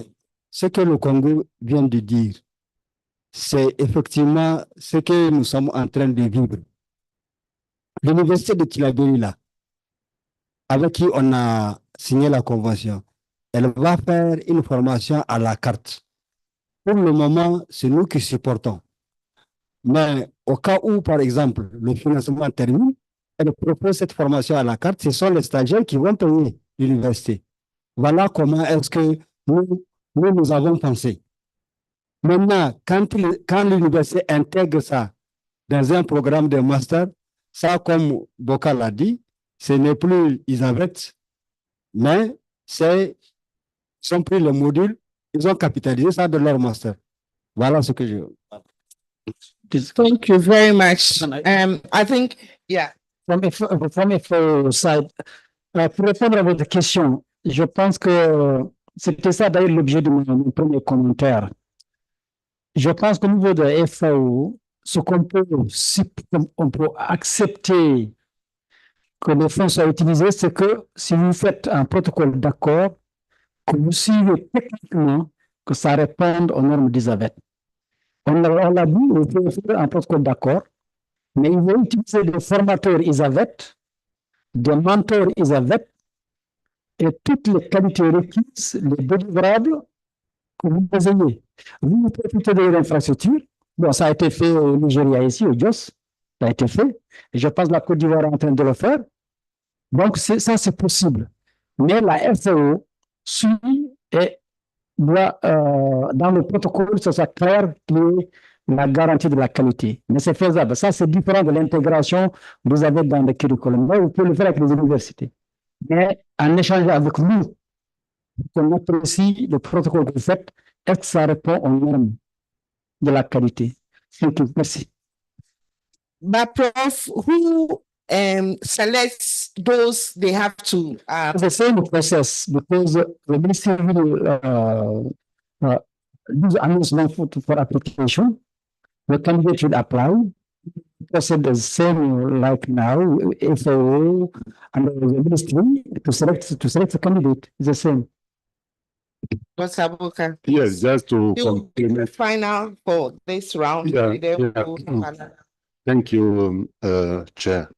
Just to complement, even there is a LOA within FAO and an university, it's still the program of the government.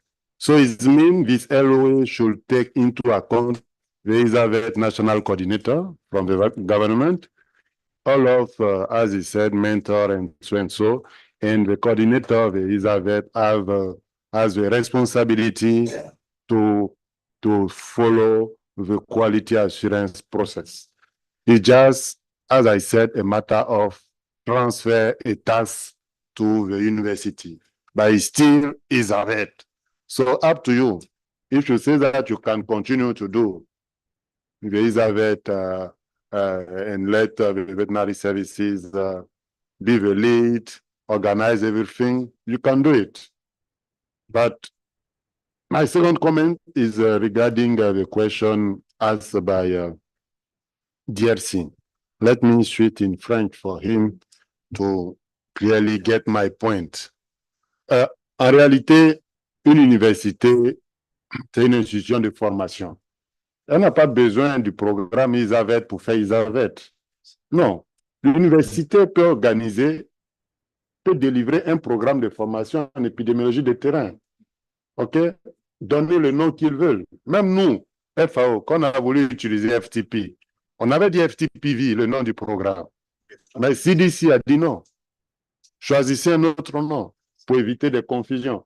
Donc, l'université peut créer son programme de formation et le donner à la carte s'ils ont besoin, comme par exemple le Niger l'a fait, de s'inspirer du curriculum iSAVET et autres. Ça, c'est une requête spéciale qu'ils peuvent adresser à la FAO, au ministère, à la DSV, et puis ils vont apprécier, ils peuvent lui donner, ils peuvent piquer quelques leçons, quelques modules pour meubler leur propre programme. Ils n'ont qu'à faire leur propre programme, mais ce n'est pas iSAVET.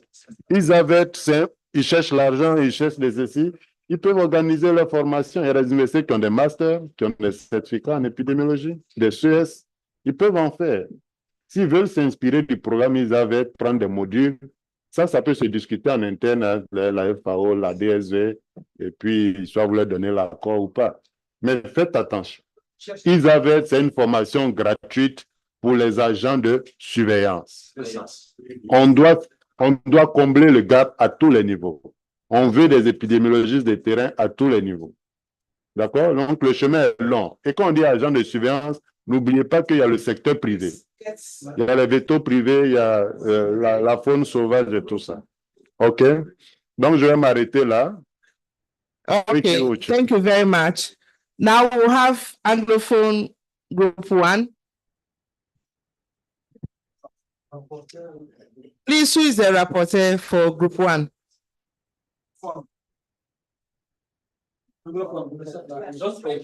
Okay, she's ready.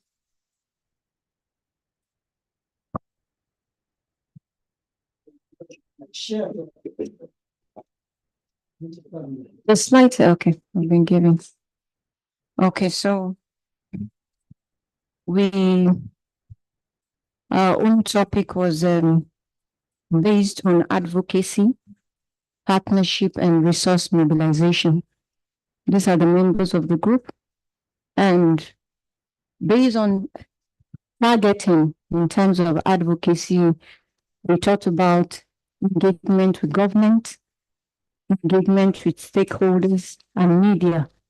We decided to separate the two bodies between government and stakeholders because in government you have the policymakers, and we thought of starting from the upward down.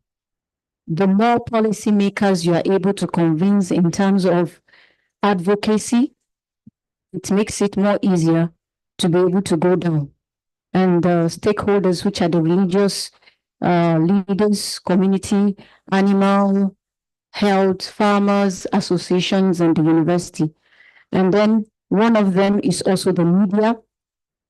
Depending on where you are, depending on country specifics, and the ability for people to access information, you can use TV, radio, bulletin, the internet, social media, and then our strategies is to presentation of successes, writing letters or meetings with those set targets, and presenting the successes of iSAVET, how iSAVET has gone so far, its achievement, its importance in terms of the nation building, and then discussing about the gaps that exist and things that are needed to be able to close the gap, which is in terms of the way forward.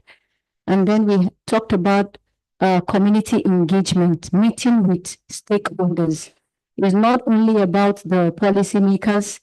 The stakeholders are very important in this aspect because at the end of the day, all the projects will be taking place at the community level.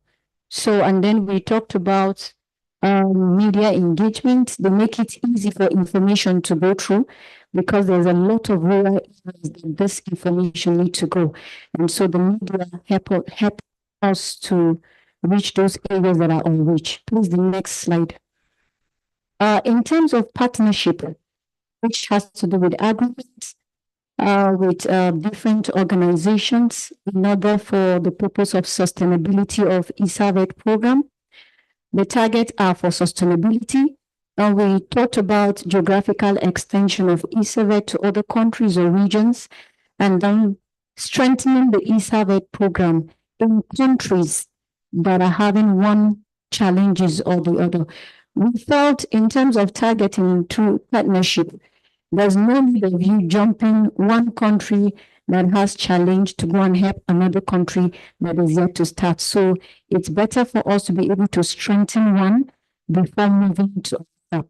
And our strategies are to conduct partner mapping, identifying the partners, which is very important. But in the course of the discussion, we felt that it is better for us to start with the government. Some government can decide to take ownership of the program and then see how they can move it from there. But apart from that, we talked about the ECOWAS, the WAHO, the AUI, the USDI, Dangote Foundation, World Health Organization, ACD, AFNet, UKA, there's so many, depending on their objectives. And depending on how you're able to create awareness and sensitization, some of these organizations can be able to buy in to the objectives of iSAVET.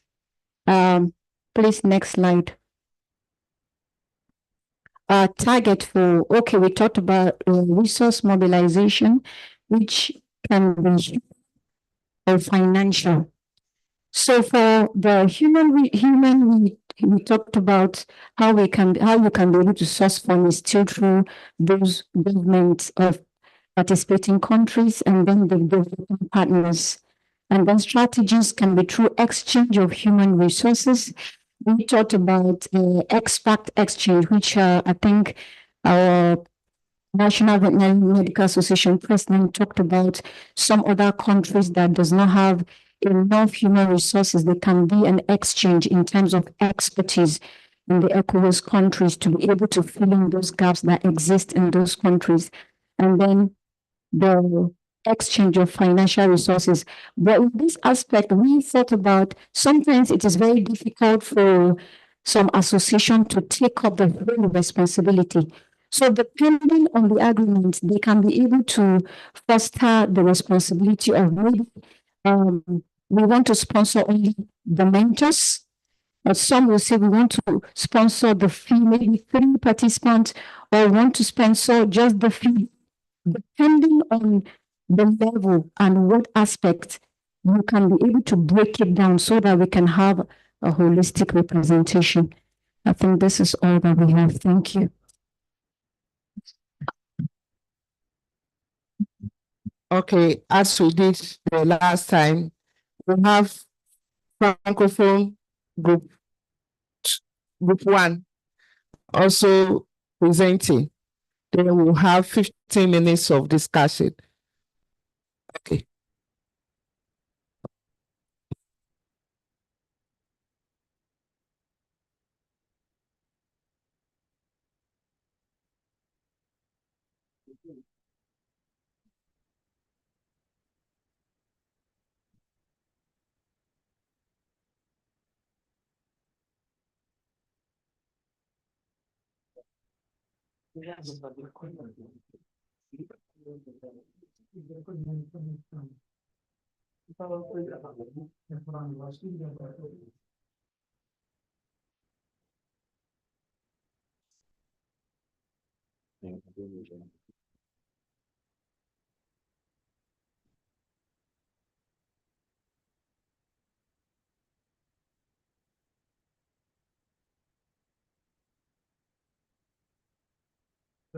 Oui, merci beaucoup. Je voudrais vous faire l'économie du travail du groupe 1, constitué par le Bénin, le Burkina Faso, le Cameroun, la Côte d'Ivoire et le Niger, une partie du Niger.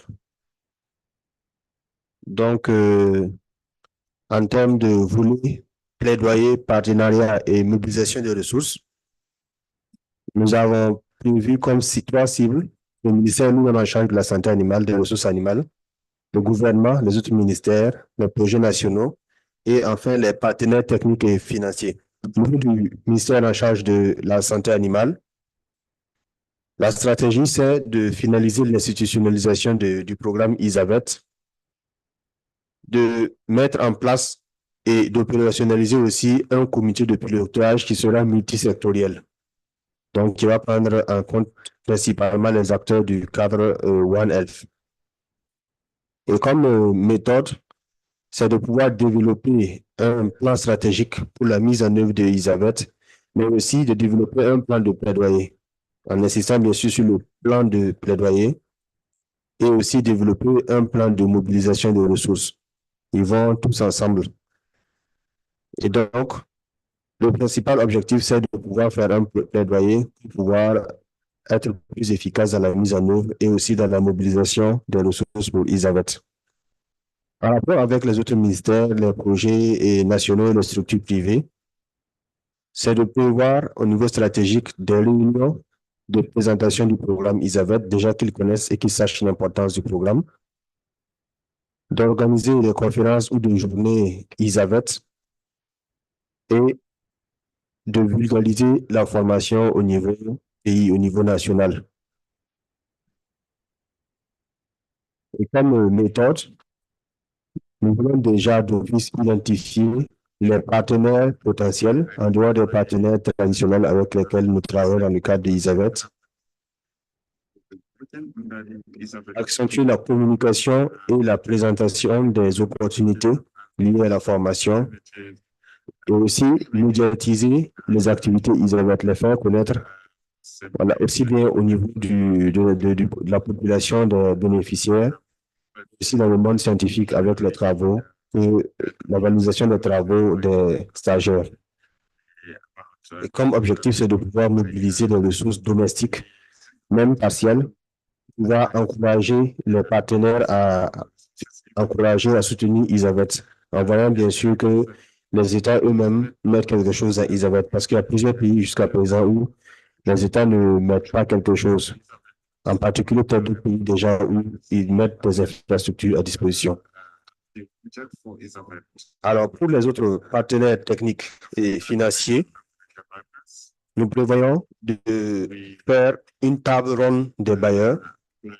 Et donc, la méthode, c'est la même, c'est d'organiser cette table ronde autour de laquelle nous avons les bailleurs et nous défendons iSAVET pour pouvoir mobiliser des fonds supplémentaires. Prochaine slide. Par rapport à l'adaptation et l'appropriation du curriculum au niveau national, nous avons comme cible les formateurs mentors et les universités et écoles de formation. Pour les formateurs et mentors, la stratégie sera de contextualiser les cours, adapter le contenu aux réalités du pays. Et comme approche, c'est d'organiser des ateliers de contextualisation pour ceux qui n'ont pas encore fait et d'organiser pour ceux qui n'ont pas encore. Certains sont déjà en cours. De recourir à l'expertise des universités et des écoles de formation déjà en termes de formation. Et pour les universités et écoles, pour continuer sur ce volet, c'est d'envisager une collaboration. Je pense que le professeur était là-dessus tout de suite, une collaboration avec les universités et écoles, mais laisser toujours iSAVET porté par les autorités du ministère en charge des ressources animales, qui s'occupent de la santé animale.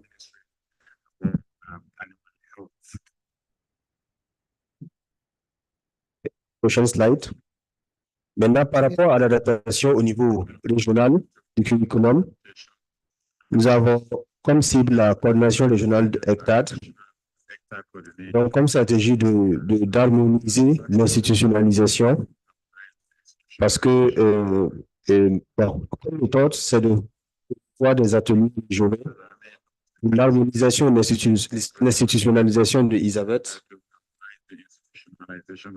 Et dans l'ordre de ces ateliers, on peut voir qu'on puisse recueillir également les pratiques à succès des pays, comme nous l'avons fait dans cet atelier, pour les capitaliser les expériences de ces pays, et enfin développer une stratégie de mise en œuvre de iSAVET même au niveau régional. Un recueil. Et donc, comme objectif, c'est de pouvoir améliorer le suivi au niveau régional. Nous avons constaté lors du premier jour à la présentation du professeur que les pays ont besoin d'être un peu plus outillés, d'être un peu plus informés par rapport à certains aspects pour, pour respecter les normes de qualité de iSAVET qui manquaient. Je crois qu'au Burkina Faso, nous avons eu la semaine passée un Zoom. Nous avons eu presque une formation short qui nous a permis d'améliorer un certain nombre de pratiques. Donc, je pense que ce serait nécessaire. Et toujours dans l'objectif d'améliorer le suivi de la supervision au niveau régional, nous pensons également à une supervision en présentiel. Si le coordinateur régional a la possibilité de passer, ça peut être aussi une bonne chose pour appuyer les équipes au niveau national. Bon, ça peut être aussi en ligne, comme ça peut être en présentiel. Voilà. Et une dernière chose par rapport à la population, à la formation iSAVET au niveau national. Nous avons pensé aussi à réfléchir par rapport au coordonnateur ou au point focal au niveau des ministères. C'est-à-dire que, vu la taille, l'ampleur, les exigences du programme, non.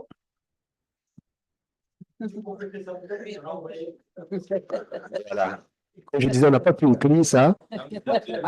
Et comme il fallait envoyer, voilà, on a dit qu'on va le dire comme ça. Donc, nous souhaitons que nous voyons dans nos pays les statuts des coordonnateurs nationaux des programmes iSAVET au niveau des ministères, pour les rendre un peu plus capables, pour les mettre dans les meilleures dispositions. Bon, pour utiliser le terme, pour les motiver un peu mieux, pour mettre en œuvre le programme. Parce que je ne sais pas, les contextes sont un peu différents, mais avec les collègues avec qui nous avons travaillé, voilà, je pense qu'il faut réfléchir à ce côté-là. Merci beaucoup. Donc, dernière slide, last slide. Thank you.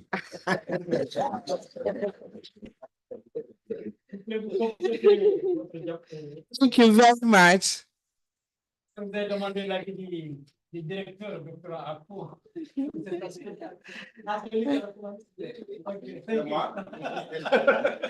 Okay, let's give them a clap now that they've said thank you.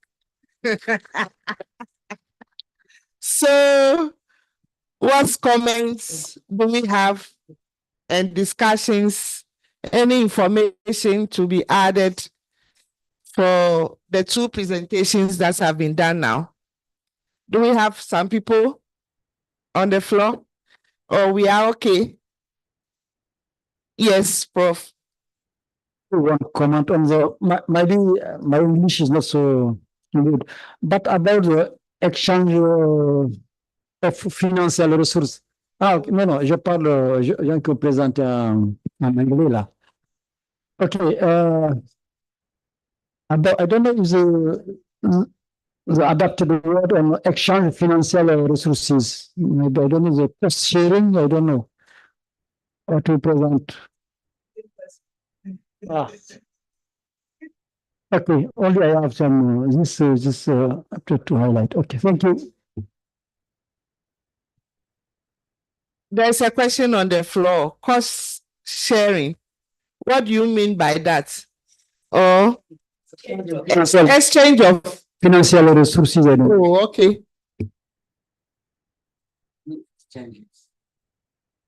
Who answered that for us? Sorry, we didn't get this question because there was no cost exchange. We talked about expertise exchange between. Talked about exchange of expertise. Okay. You also said it was a mistake. Talk about exchange of financial resources. So that's a mistake. It's a mistake. That's a mistake. Exactly. It's not financial, it's exchange of expertise. No, yeah, exactly. Expertise. Specialist. They said it's a mistake. Yeah. I think if I understood correctly, you were talking about one person giving financial resources to the other. So like being a donor. That's one. Secondly, like other African countries, they don't have expertise. Okay, fine. Okay. It's a mistake, man. It's a mistake. Can we one person on the floor at a time? Program that is being held in Nigeria, the advanced thing. Sometimes you can do for other African countries. They bring them to Nigeria here to join the cohort there in Nigeria. Exactly. So that is what we are talking about. So you see, that's another financial assistance to another country. You can bring candidate for iSAVET from Chad, for example. From Liberia. Nigeria and be trained in Nigeria iSAVET trainees. But they are paid, the costs are paid by their own country. The cost can be taken over by Nigeria. Let's assume Nigeria is to enroll 30 trainees. We can make Gusi for 25 Nigerians and then 5 Chaldeans to join the Nigeria. So the cost will be borne by Nigeria. Yeah. So that's why he's explaining. Please explain again. You want to say something? Please, could you use maybe a microphone? Please, microphone. Use the microphone. Use the microphone, please. Please use this one. Vous pouvez utiliser le professeur. Not sure when we added that one. Yes, they didn't let us. Now, yes, now our explanation is this: the cost can be borne by Nigeria. Let me use Chad, for example. A country where iSAVET is not being implemented because of one challenge. Maybe they have some Gambia. Okay, Gambia, because of gaps. Now in Nigeria, each cohort normally is 30. Good. So Nigeria can decide to only shortlist 25 and then give Gambia the space for 5. And so candidates will be brought in from Gambia to Nigeria and they will be trained alongside Nigerians. Yes. Yes. No, I think Ghana would like to. So it can be adopted Ghana, Gambia. And so the gap in Gambia can be taken care of. Thank you. Thank you very much. Any more? Yes, please. Yes, please. I have a question. When I follow this explanation. On the floor. One person on the floor now. Yeah. Thank you. The president gave me the floor. So I would like. Alors, please, could you use the translator? Alors, on voudrait savoir, moi, dans les explications qui sont données, je comprends bien le procédé. Mon inquiétude, c'est est-ce qu'au jour d'aujourd'hui, il y a un pays qui a suffisamment formé ses propres agents avant de penser déjà à aller le faire pour un autre pays? L'idée de pouvoir faire ce transfert de ressources, il est intéressant. Mais est-ce que ça ne va pas occulter les préoccupations nationales? Aujourd'hui, par exemple, au Nigeria, dans les présentations, on n'est pas encore à 50% de formés. Est-ce qu'on va prendre ces ressources-là, aller essayer de former des personnes d'autres pays, alors qu'on n'arrive pas encore à former suffisamment d'épidémiologie de terrain? Et ça sera pareil pour tous les autres pays. I have maybe one answer. I understand you very well, but we have some programs running whereby some countries will say, Ghana, you are already training. And so I want 5 of, just like I want 5 of my people, because I don't have the program going on. 5 people should come to your country. And this, we've got funding from this institution. That funds is given to Ghana to train the 5 people that are coming from other countries. What explain that because we support by Nigeria. Yeah, it can be both ways. It can be both ways.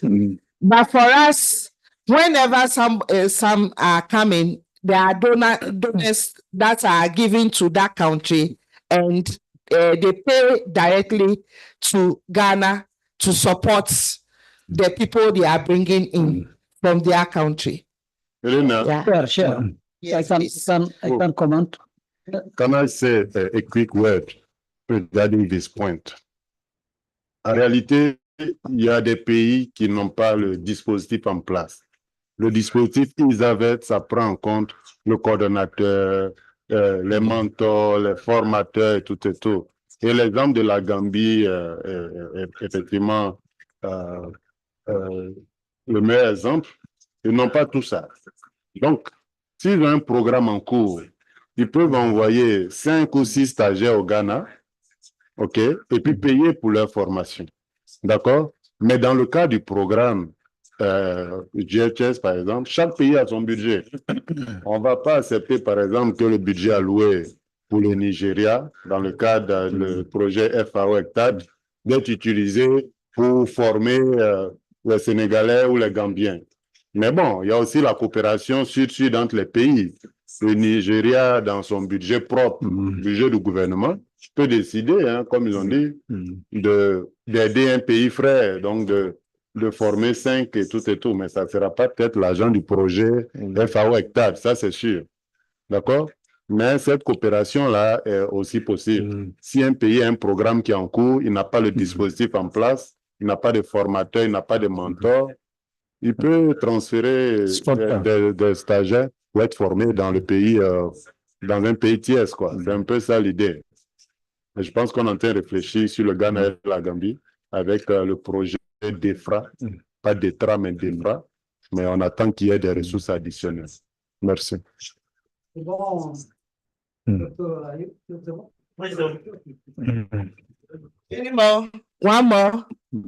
Yeah. One more. C'est dans ce cadre d'ailleurs, on va pousser la CEDEAO.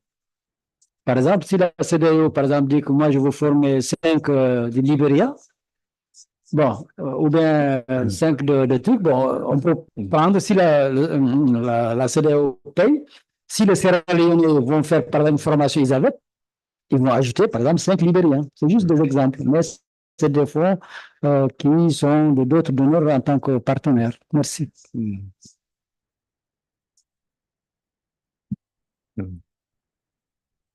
Thank you very much. I think with this, we'll end this section.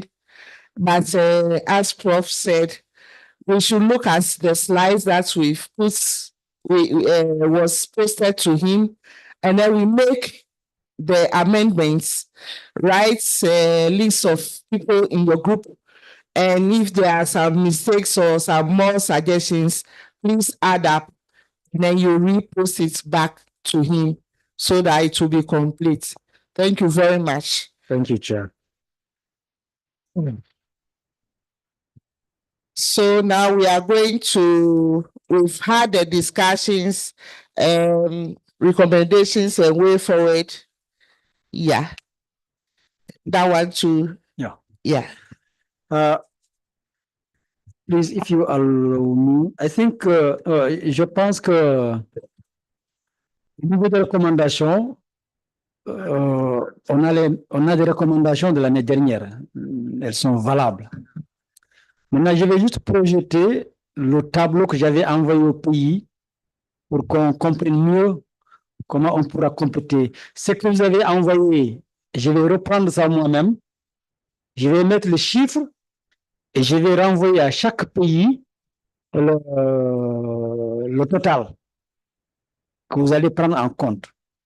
Et maintenant, on va continuer à suivre la mise en œuvre de ces recommandations pour l'année prochaine encore. On va voir qu'est-ce qui a évolué, qu'est-ce qui n'a pas évolué. Mais j'avais juste j'avais noté au cours des échanges quelques points de recommandation. Si vous voulez, voilà, si vous voulez qu'on les ajoute ou non, on verra. Donc, je projette le tableau pour qu'on comprenne. C'est juste rapidement.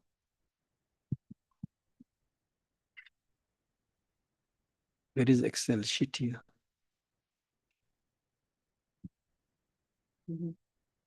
Where? Okay, yes. Yes? Yes.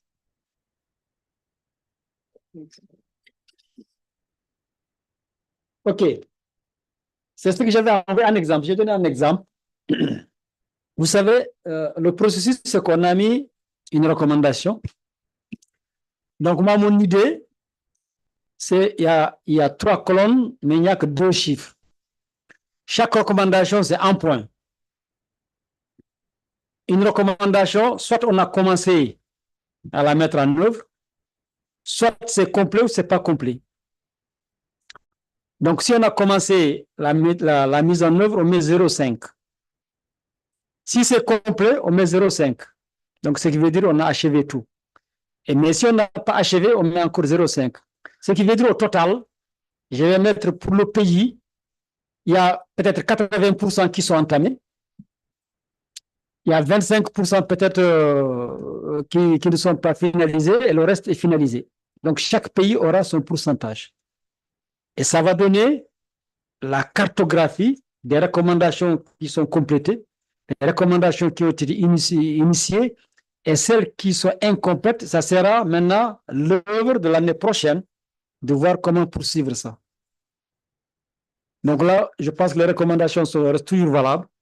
Donc, je pense, est-ce que c'est clair? Comment faire les notations? Allez, OK. Donc, à vous. Merci bien, c'est pas très clair. Parce que nous, on voulait remplir cela pour préparer la présentation. On a beaucoup discuté. Si on suit la logique de ce que vous venez de dire, si je me retrouve, je n'ai pas de député et que je suis incomplet, donc je mets juste dans non complet 0,5. Non, si vous n'avez pas débuté, vous ne pouvez pas être incomplet, vous n'avez même pas commencé. Non, on n'a pas, on est 0, on n'a rien. Si vous n'avez pas commencé, vous laissez. Ah non, si on n'a pas commencé, on ne met rien. C'est lorsqu'on a commencé, on met quelque chose.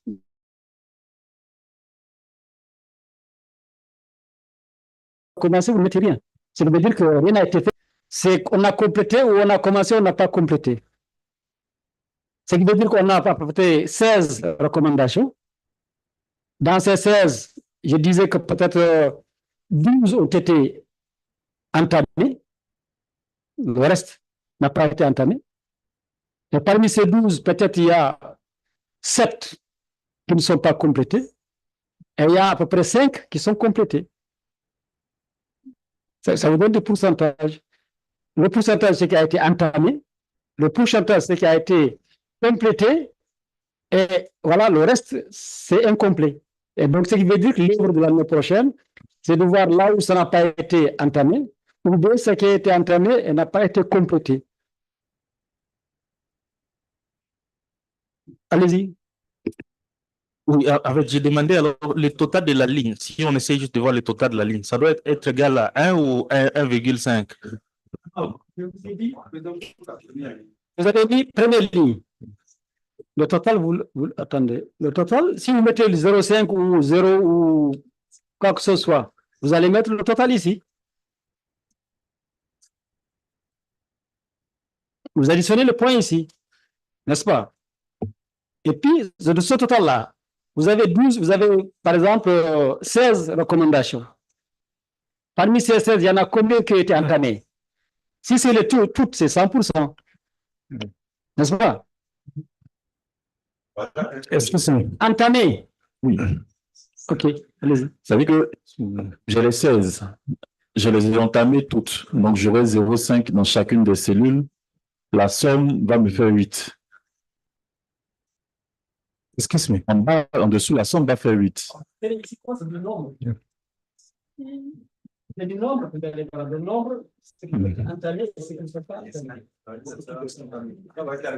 Alors, la sommation, ça va faire la sommation des 0,5 ou la sommation des 1000. La sommation de 0,5. C'est la sommation des nombres, là où c'est entamé. Par exemple, vous dites que. Excuse me. Excuse me. Well, I have a question. What is the criteria? What is the method you use in taking 0.5 as a starting point? Because if we are talking about numbers 1, 2, 3, up to 17, those numbers should be represented. Yeah. Because like the point is pointing out, it's really very confusing. Yeah. So we're talking about percentage. Okay. So if you started 1, 2, you should indicate you started 1, 2. You didn't start 1, 2, you should indicate you didn't start 1, 2. So at the end of the day, it makes it very easy to plot and get the percentage. Okay. But like you rightly pointed out now, when you add 0.5 times 16, you're not going to give you 100%. You get the logic. Is that what you're asking? Yeah, but me, okay. Is one way, but for me, I want to consider the number of the recommendation. Okay. Not the percentage of the 0.5. It's my understanding. But if you think is what the best method, you can consider it. No problem. Yes, because it's confusing, you know, 0.5. Qu'est-ce que vous proposez? Oui, professeur. Moi, je proposerais de mettre un codage binaire, hein, 0 et 1. Quand on met 1 et 0, si on fait la sommation de 1, on aura effectivement ce qu'il faut comme pourcentage. Donc, si par exemple, c'est débuté, on somme le nombre de 1 qu'on va avoir. Si c'est débuté, c'est 1. Ouais, c'est 1. Et ensuite, si c'est pas débuté, si c'est complété, on met combien? C'est 1 aussi. Là où c'est pas fait, c'est 0. Et ça, c'est incomplet. On met combien? Oui, aussi 1. Ah, partout 1. Oui, partout 1. Et là où c'est pas fait, c'est 0. Donc, si c'est débuté, c'est 1. Si c'est complété, c'est aussi 1. On peut le faire, il n'y a pas de souci. On peut le faire 1 à 1. Et à la fin, on fait la sommation, on fait le pourcentage. Ouais. Là, c'est possible aussi. Il n'y a pas de souci. OK, c'est clair? Ouais, ça. Par exemple, nous, ce que nous, on a voulu faire, c'est comme il est dit là. On s'est dit, on met 1. Si c'est fait, on met 1, on a la somme en bas. Si c'est non complété, on met 1, on a la somme en bas. Si c'est complété, on met 1, on a la somme en bas. Et puis après, en fonction maintenant du pourcentage, si on veut calculer un pourcentage par rapport à tout ce qui a débuté, on refait sur les 16. Donc, on prend, si on a trouvé 6 dans la colonne C, on fait 6 sur 16. Si on veut voir combien on a complété, on fait la somme de ce qui sera dans la colonne E sur 16. C'est un peu la réflexion que nous on a eue. Oui. L'essentiel, c'est d'avoir des pourcentages corrects. Oui. Il y a un autre qui peut parler. C'est le là-bas. Au fond, vous voulez parler? Je voulais proposer ceci. Donc, vous avez mis non achevé et achevé ensemble. Or, non achevé, vous pouvez être au début et que vous n'avez pas encore achevé.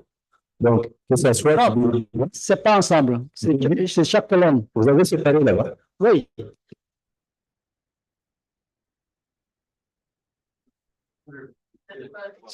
Les colonnes sont séparées. Il y a 3 colonnes maintenant. Ah, OK. C'est clair. OK, pour résumer, il faut que les colonnes là soient exclusives. Par exemple, quelque chose que j'ai démarré et j'ai complété, je ne considère que la colonne est complétée. Il faut que ça soit exclusif. Est-ce que je me fais comprendre pour ne pas faire de compte double ou triple? Il faut que ça soit exclusif. Moi, j'ai pas. C'est que ensuite, comment vous allez voir, il y en a. Moi, ce que je veux, c'est qu'on sache si le 16, vous avez encore ce qui est incomplet, ce qui a été complété. Ça ne peut pas être exclusif, parce que si c'est exclusif, vous n'allez pas tenir compte de ce qui n'a pas été complété. Ben, je pense que ce qu'ils vont proposer, retenir ça pour voir. Mais s'il y a encore des corrections, on peut toujours en discuter. Ouais. On va pas, OK. On va voir s'il y a des problèmes après la discussion. On va arrêter ce qu'ils ont dit. Un point, s'il a été commencé, un point ce qui a été incomplet, un point ce qui a été complété, on verra la sommation après, s'il n'y a pas de problème. S'il y a des suggestions encore, vous le dites aussi. Oui, pour moi, monsieur professeur, d'abord, c'est dans le libellé des différents thèmes de notification. Parce qu'à mon sens, on doit avoir trois possibilités. Soit la recommandation, on n'a encore rien fait, soit on a démarré, soit on a terminé. D'abord, il faut qu'on s'entende sur cette évaluation. Parce que quand vous mettez star, non complété, ça se regroupe en fait. Tu as commencé, mais tu n'as pas encore terminé. Alors qu'il y a des recommandations, on n'a encore rien fait du tout. Et ça, on ne prend pas en compte dans la notification. Donc, on doit avoir trois critères. Soit on n'a encore rien fait, on n'a pas encore adressé la recommandation, soit on a démarré, mais on n'a pas encore terminé, soit on a totalement terminé. Et si on a ces trois, on pourra noter. Alors, si tel est le cas, on va être exclusif, comme il l'a dit. On ne peut pas être à la fois commencer et terminer et non terminer. Soit on a commencé, soit on a terminé, soit on n'a rien fait. Donc, du coup, pour chaque ligne, on a un seul point. Pour chaque ligne. Allô? Non démarré, du coup. Allô, s'il vous plaît, s'il vous plaît. Oui. On va abréger cette discussion, on va faire plus simple. Hein? Oublions tout ce qui est quantitative, là, cette notation quantitative. On rentre dans le suivi évaluation classique. Completed, in progress, not yet started. OK? Donc, vous allez juste cocher. OK? Oubliez les 0,5, 1 et tout ça. OK, please. Alors, allez. Hello, please. OK? Just click. OK? Vous allez juste cocher et nous allons évaluer. D'accord? Suivi évaluation ordinaire. Completed, in progress, not yet started. OK? D'accord? Simple. D'accord? Donc, Donc, les trois colonnes, je vais revoir ça et puis je calcule ce que vous avez noté et puis je vous renvoie ça. S'il y a des suggestions aussi, vous les complétez, OK? Voilà, OK. Thank you. Prof, je t'envoie les recommandations consolidées hein, parce que j'ai demandé à Wilfried de le faire. Et puis, vous allez voir. So, please. C'est envoyé, non? Je te l'envoie maintenant. We will project the recommendation captured by the rapporteur and you will edit it or maybe complement with additional recommendation if needed. Okay? Just to let me share it with... Yes, please. There's a hand on the floor. Maybe during the time you're using for send. Au niveau des recommandations, il y a une recommandation à l'intérieur qui est adressée au niveau régional. Et il a été demandé en fait au niveau des pays de dire où est-ce qu'ils en étaient. Je ne sais pas si c'était une erreur. Non, c'est une erreur. Ce qui est régional, c'est des erreurs. Voilà, justement, parce que ça faisait pas 16, ça fait finalement 15 recommandations. Non, non, non. Donc, on avait marqué ça comme ça. J'avais cru avoir éliminé ça pour la région. OK. Ouais. Merci. Alors, par contre, je pense qu'il y a une incompréhension. On avait dit au niveau de hectares. Hectare, ça veut dire pays aussi, région. Ce n'est pas spécifié. Ça a attiré mon attention. C'est dit hectare. Hectare, ça veut dire région, pays et global. C'est la 5, non? Ça avait attiré mon attention aussi. C'est la recommandation 5, n'est-ce pas? Ah, s'il vous plaît.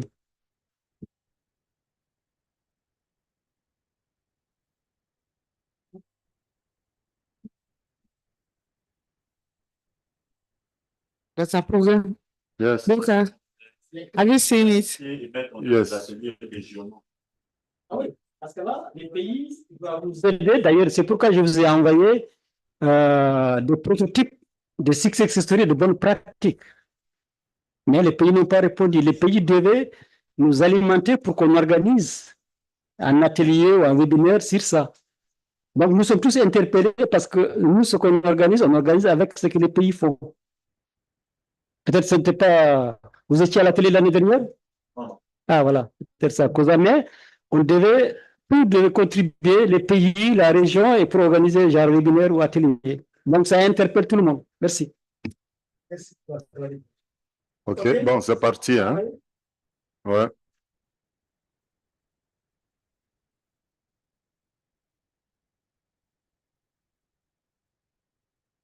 C'est que, si vous me permettez, c'est juste, je ne donne pas de collègues.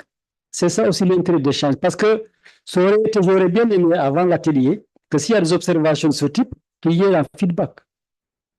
Comme ça qu'on harmonise. Ça, on aurait pu gagner du temps, OK? Donc, si on vous envoie des trucs, ça peut être des drafts. Si vous avez des inputs, sont toujours les bienvenus. Tu veux que je le projette? Oui.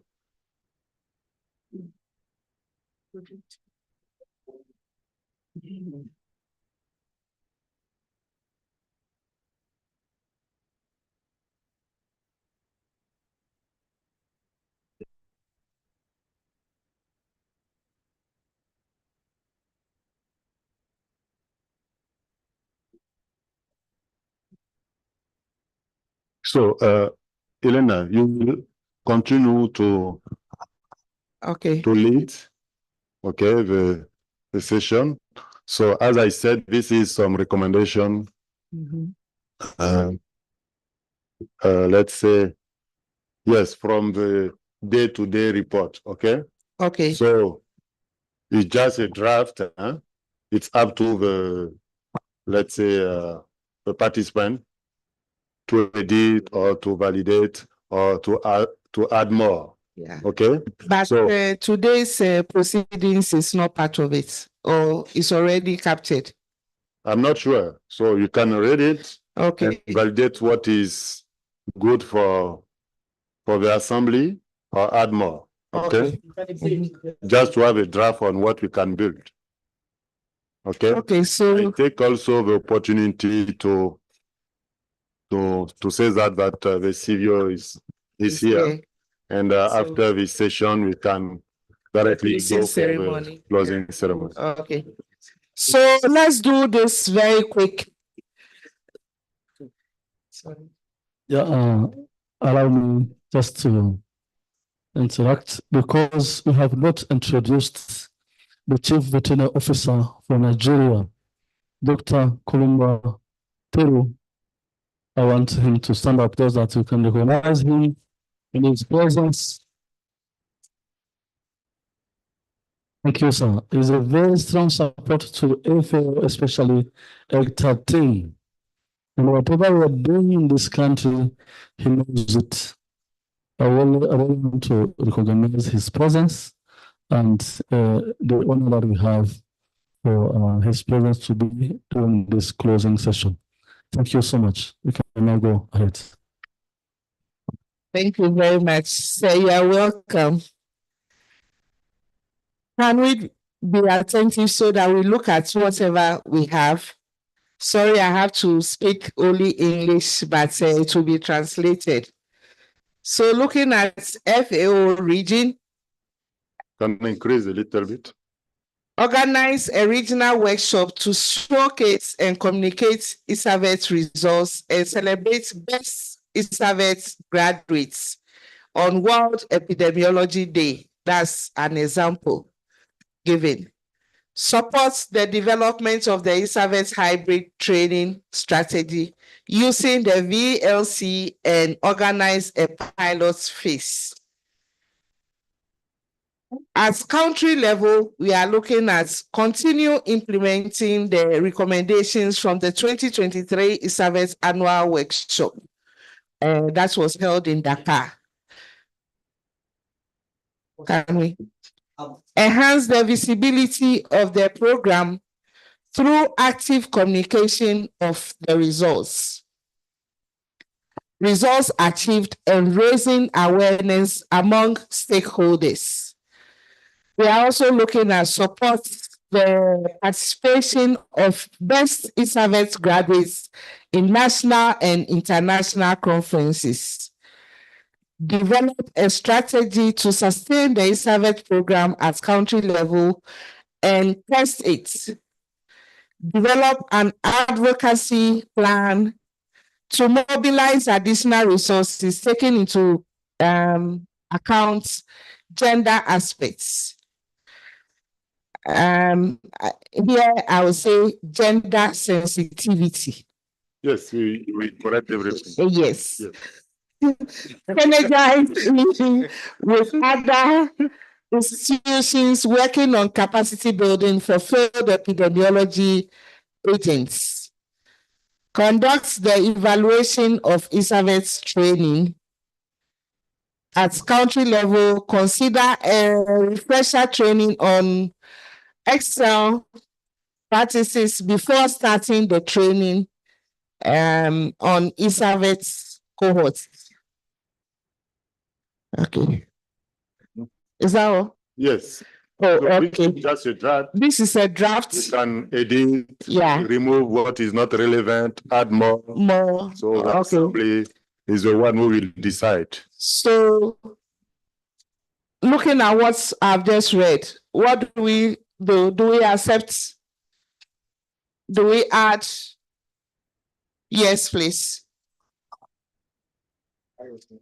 I would like to add the on the second bullet at the FL region. I think the team that proposed this said that the pilot should be piloted at regional level. So regional should appear in that paragraph. That is why we have FAO region. So it's a regional level thing. And then we have the country level. Yes, please. Use the microphone. Thank you so much. Mine is a very general comment.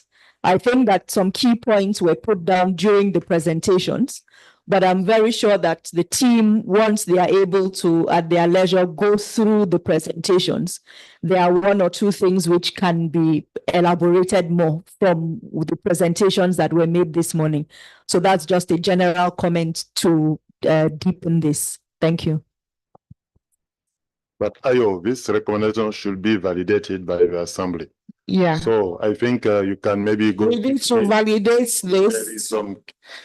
And what I also suggest is that we should have all the presentations shared so that each and every one of us to actually know exactly what we talked about, and then we can add up. So in that case, to make my comment more specific, the community of practice at regional, but also at national level, I think is a key recommendation for visibility and networking, and it can actually be hosted by the VLC. Thank you. So, Prof, can you add it directly? Yes. You said you were going to talk about something. Otherwise, I'll give the floor to another person. When you are ready, you can call me. Okay. Come and assist him to. The second to the last bullet.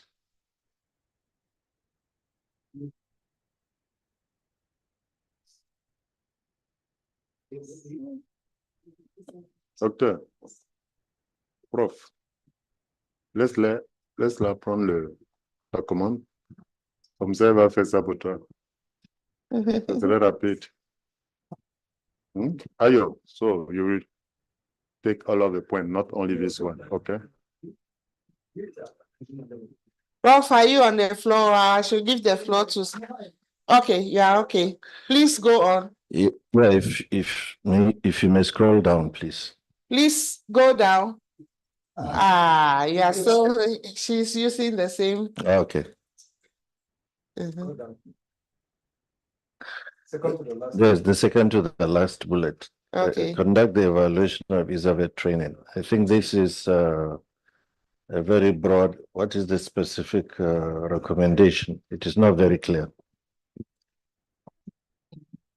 I can answer. Pour moi, je pense que même cette recommandation, ça fait partie des recommandations de l'année dernière. On peut l'éliminer. Okay. Parce qu'il y a une recommandation portant sur de suivre les lignes directrices de mise en place d'iSAVET, y compris le suivi évaluation. Donc, cette recommandation, elle fait partie de celle de l'année dernière. Okay. So, Ayo, it means you can remove the recommendation regarding the evaluation. Okay. Okay. It's already taken into account. Yes, there's a hand over here. Alors, moi, sur ce point-là, en fait, ce que j'avais compris sur cette partie évaluation d'iSAVET, c'est que ça devait justement adresser un peu ce que le monitoring evaluation est en train de faire. Donc, c'est vraiment plus les éléments d'évaluation d'impact et autres. C'est pas les évaluations qui sont dans la formation en elle-même. Vous savez que même l'évaluation d'impact pendant les 6 mois, c'est-à-dire dans le processus de multi-évaluation, il y a le moyen terme, court terme, moyen terme et long terme. Donc, ça fait partie de tout le processus d'évaluation. I think this morning we talked about evaluation of even the trainers and then the mentors. And then we also suggested that the 6 months evaluation is short and it should be longer. And even the curriculum. Yeah, and follow the trainees, the graduates also for some time. That was, I think it into brackets, you can explain it for them to understand the evaluation points over there. Yeah, just to make it specific. Okay. Because as Prof said, the evaluation according to iSAVET process, the evaluation of a graduate 6 months later is already part of last year recommendation. But this one is the evaluation of a country strategy, iSAVET strategy of implementation. I don't know.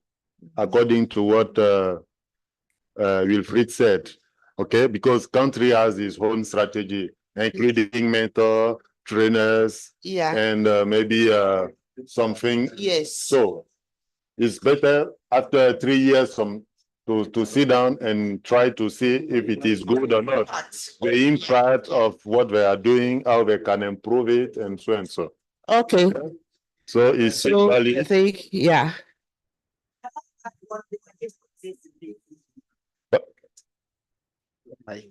Thank you. So I want to suggest this to see if it will be adopted by the House.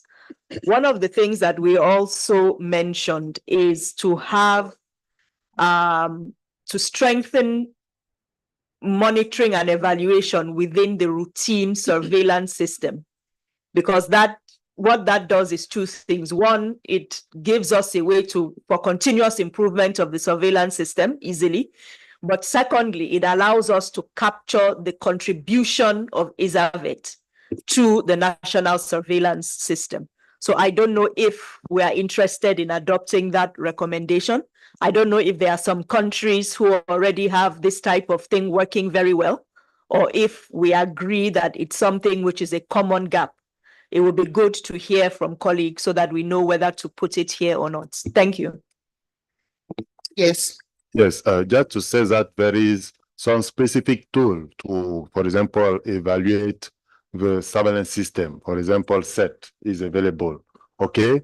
And also the AP unit at central level in the routine job, they have also to evaluate some surveillance indicators and so and so. So let's just take the impact of iSAVET within the evaluation of the country strategy on how countries are implementing iSAVET, what they can improve, and also assess at the same time the impact of iSAVET, maybe after 3 years, something like that, just as a common monitoring and evaluation activities, okay? Okay. Let's see what we have now. Oh, I was saying, you said gender aspects, and I was saying gender sensitivity.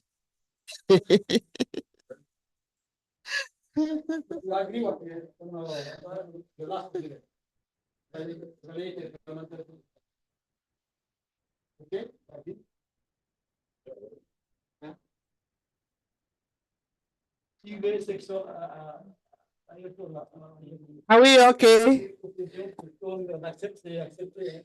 Et puis ça se fait au niveau des pays.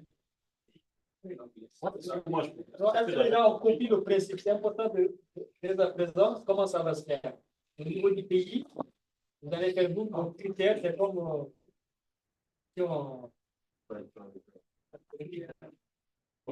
prenez tous les paramètres.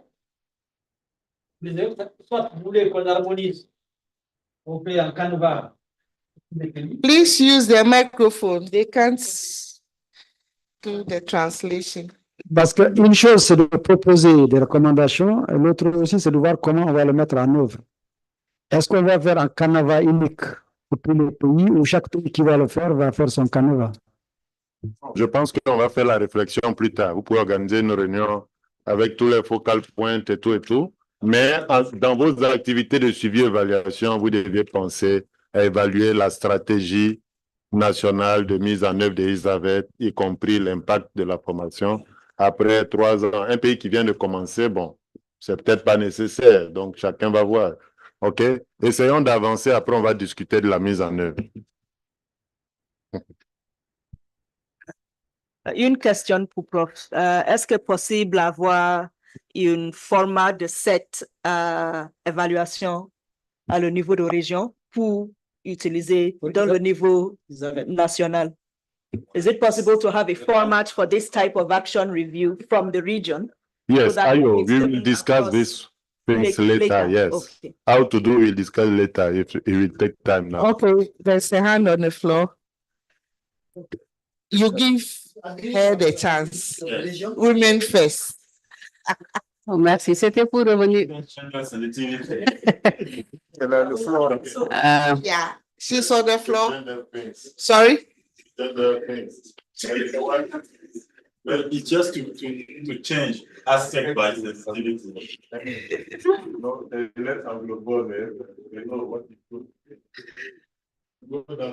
Okay, so we want to add now. No. We are editing gender aspects to gender sensitivity.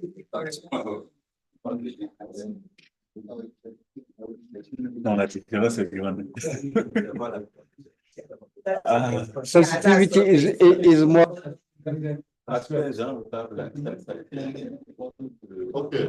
Yeah. Merci beaucoup. En fait, c'était pour revenir un peu sur les recommandations de la FAO au niveau régional. On a proposé dans les discussions d'hier d'impliquer certains stagiaires iSAVET dans ces ateliers. Donc, si tel est le cas, ce serait bien de former une recommandation au niveau de la FAO régionale pour augmenter le nombre de jours de cette session. Sur 3 jours, ça va être compliqué de tenir les présentations des pays et de sélectionner dans certains pays les stagiaires qui doivent participer à cette activité. Donc, ce serait bien de former une recommandation pour augmenter le nombre de jours pour faciliter la participation des stagiaires qui seront sélectionnés dans les pays. OK, merci. C'est déjà pris en compte. Ce qu'on veut, on veut même en faire une activité séparée. OK, célébrer la journée mondiale de l'épidémiologie. OK, oui, c'est là. OK. Parce que là, je suis avec les opérations, on voit la faisabilité. Est-ce qu'on augmente le nombre de jours où on fait une activité séparée pour célébrer les meilleurs graduates iSAVET? Mais l'idée est là. On peut remonter. Ayo, could you please go up just for her to see that the idea is already considered here? The first one. Okay? C'est le niveau régional. Yes. Dupliquer de le niveau national, c'est bon, ou only at regional level? It's up to you. If the assembly can decide. Also, to adapt En fait, il y a deux options. Je pense qu'il faut les séparer. L'épidémiologie, c'est au niveau national. Chaque pays organise, c'est-à-dire selon ses ressources, les événements. Mais je suis tout à fait d'accord qu'on lit l'atelier est pareil, qu'on inclut les posters. La présentation de meilleurs posters et en invitant les stagiaires.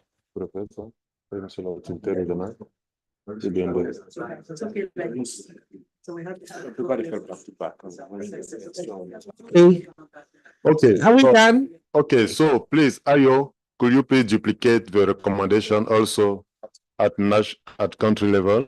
Yeah, that's what she's done. So, She just brought it down. Yeah. Organize a national workshop to showcase. Not at regional level. So we'll see. We can maybe decide if you want to do it separately, okay, or combine with the annual workshop of iSAVET. We can maybe extend the number of days to 4 or 5 days, something like that, or maybe do 2 separate but it will not be at the same date. Just remove worded epidemiology, yeah, from the regional part, okay? Yeah, it will be another day, or maybe we'll combine with the regional annual iSAVET meeting. We will see internally what is the best way to go. Yes.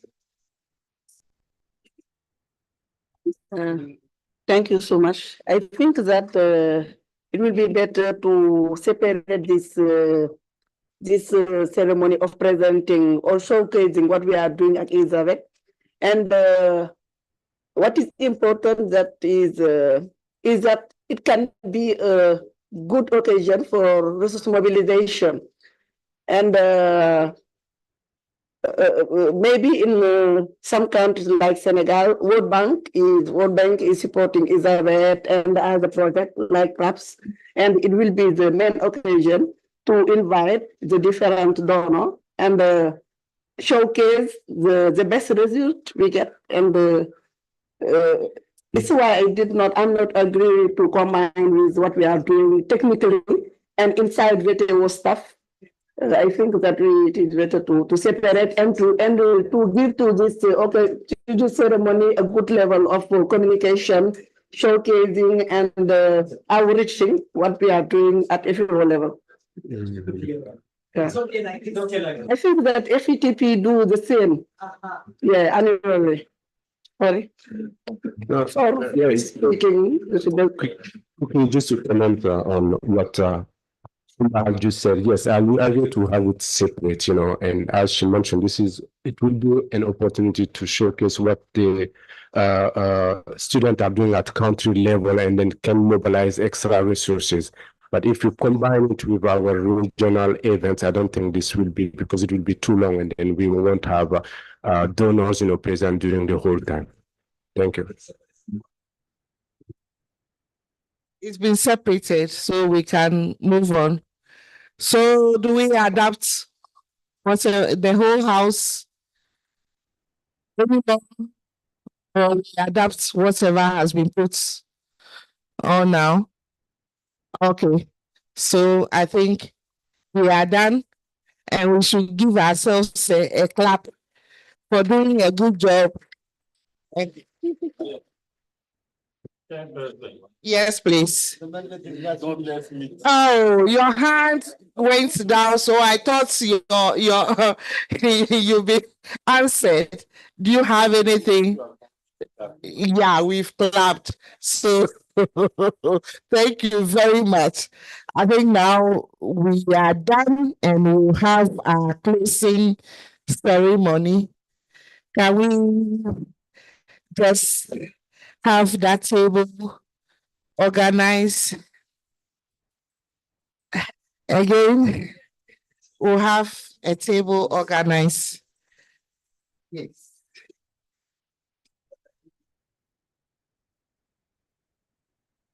Just something small. Just one table over there so we can have a brief close of the workshop.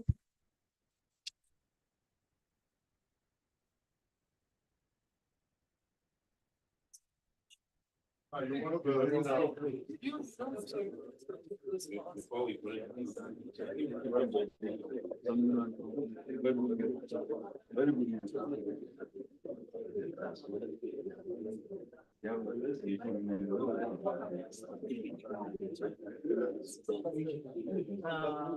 think we can use this microphone. Just three chairs should be okay for us. Or three, we'll have the CVO, we'll have the iSAVET coordinator, and then FAO, yeah, and then we are done. 3 tables, please. 3 chairs, sorry. Dr. Boka, please have your seats.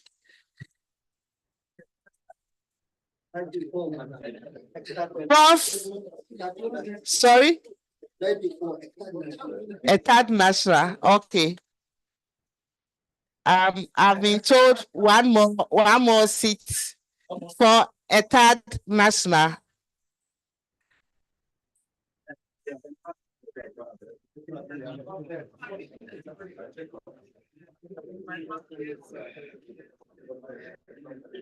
So, sir, I'll move you from here to have a seat, please. Usher him there.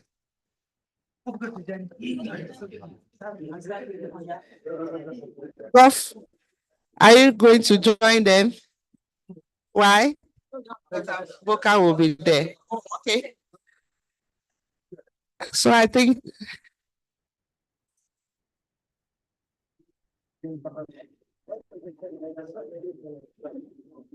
he'll be there for us. Okay. Please use this microphone then. Thank you. So what is?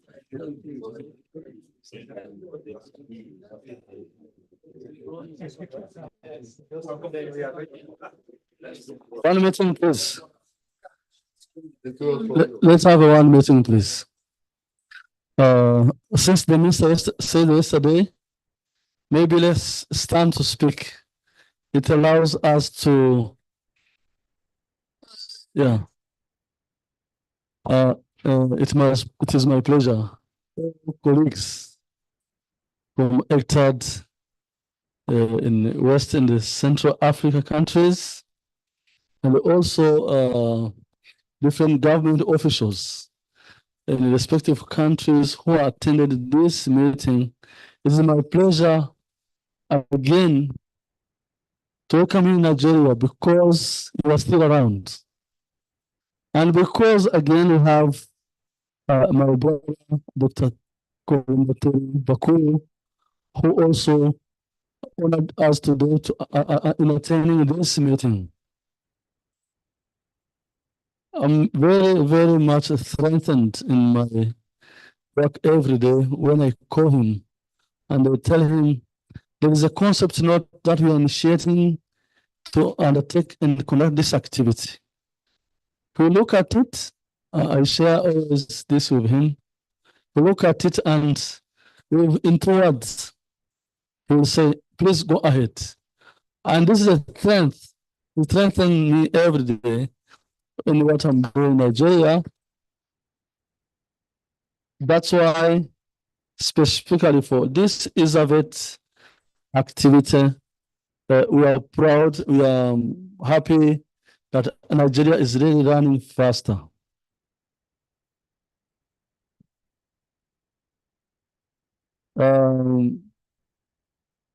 There is a jargon in Africa that says that behind a success, there's always somebody.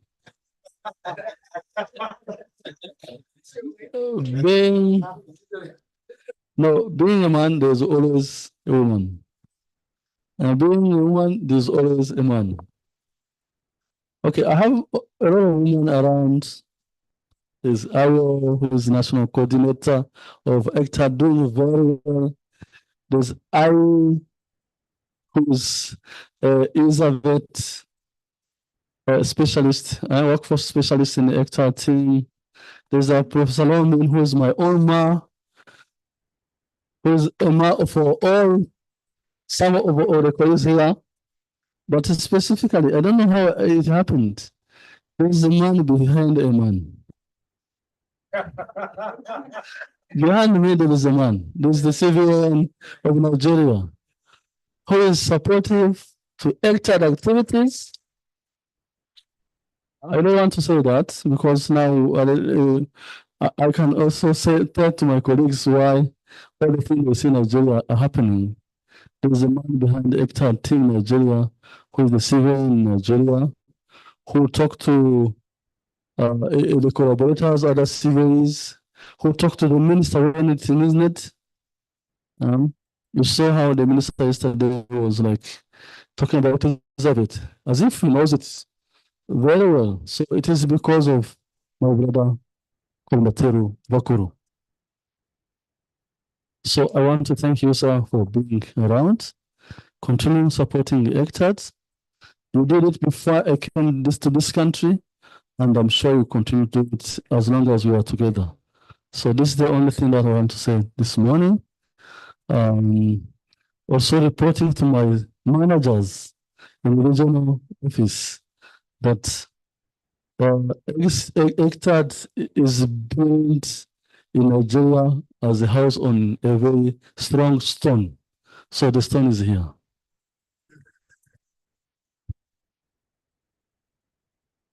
I'm very much honored and want to stop there and hand the mic to Bokamase for also his remark. Thank you, Otto, for these words. I just want to continue and build on what you have already said and start by thanks the CVO to be here with us. At this stage, I just want to say only one word on behalf of Dr. Abebe, the regional manager of ECTAD for West and Central Africa. And this word is only thank you. I want to thank everybody because I think that this workshop is a success. And please allow me to ask people to have a clap of applause for everyone.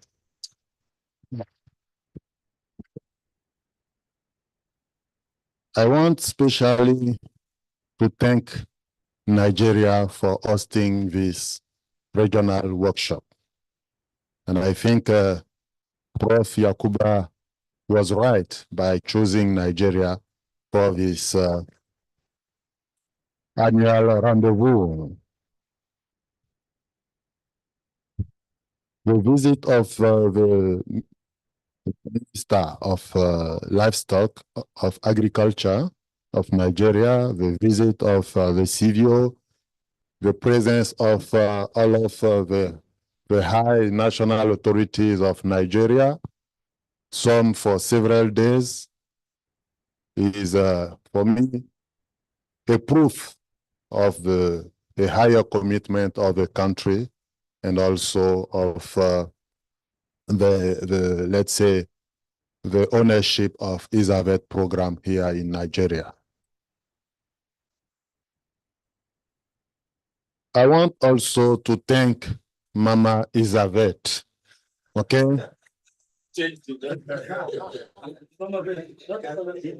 Vet, but also Mama iSAVET, because I learned that she's the one who handles everything regarding this program here in Nigeria. And I think Nigeria, within our region, is the top one regarding iSAVET with more than 6 cohorts. Okay. So thank you, Nigeria, for this good example regarding iSAVET implementation. I want also to congratulate and our interpreter, all of the support provided by people behind and left, and thank everybody for the active participation to this workshop. And finally, I want to thank USAID, that are not here, but for the support, because they are the one who finance all of the program. 100% of the financial resource of the GHSA program come from USAID. So I want to thank them for that. And I want also to ensure you that FAO will continue to support the country to, as we said, to address all of these public health threats and improve the surveillance and the detection capacity of our countries. Let me stop here and wish you a safe trip back to your country. Thank you very much.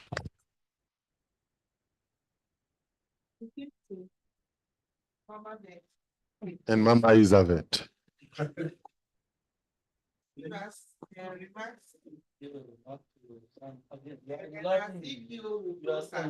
Yes. Oh, You're enlarging the scope of the sun. You're now going to the whole Western Central Africa. Not only Nigeria, no, Africa. You're not only Nigeria. Tell them something. So. The CVONs,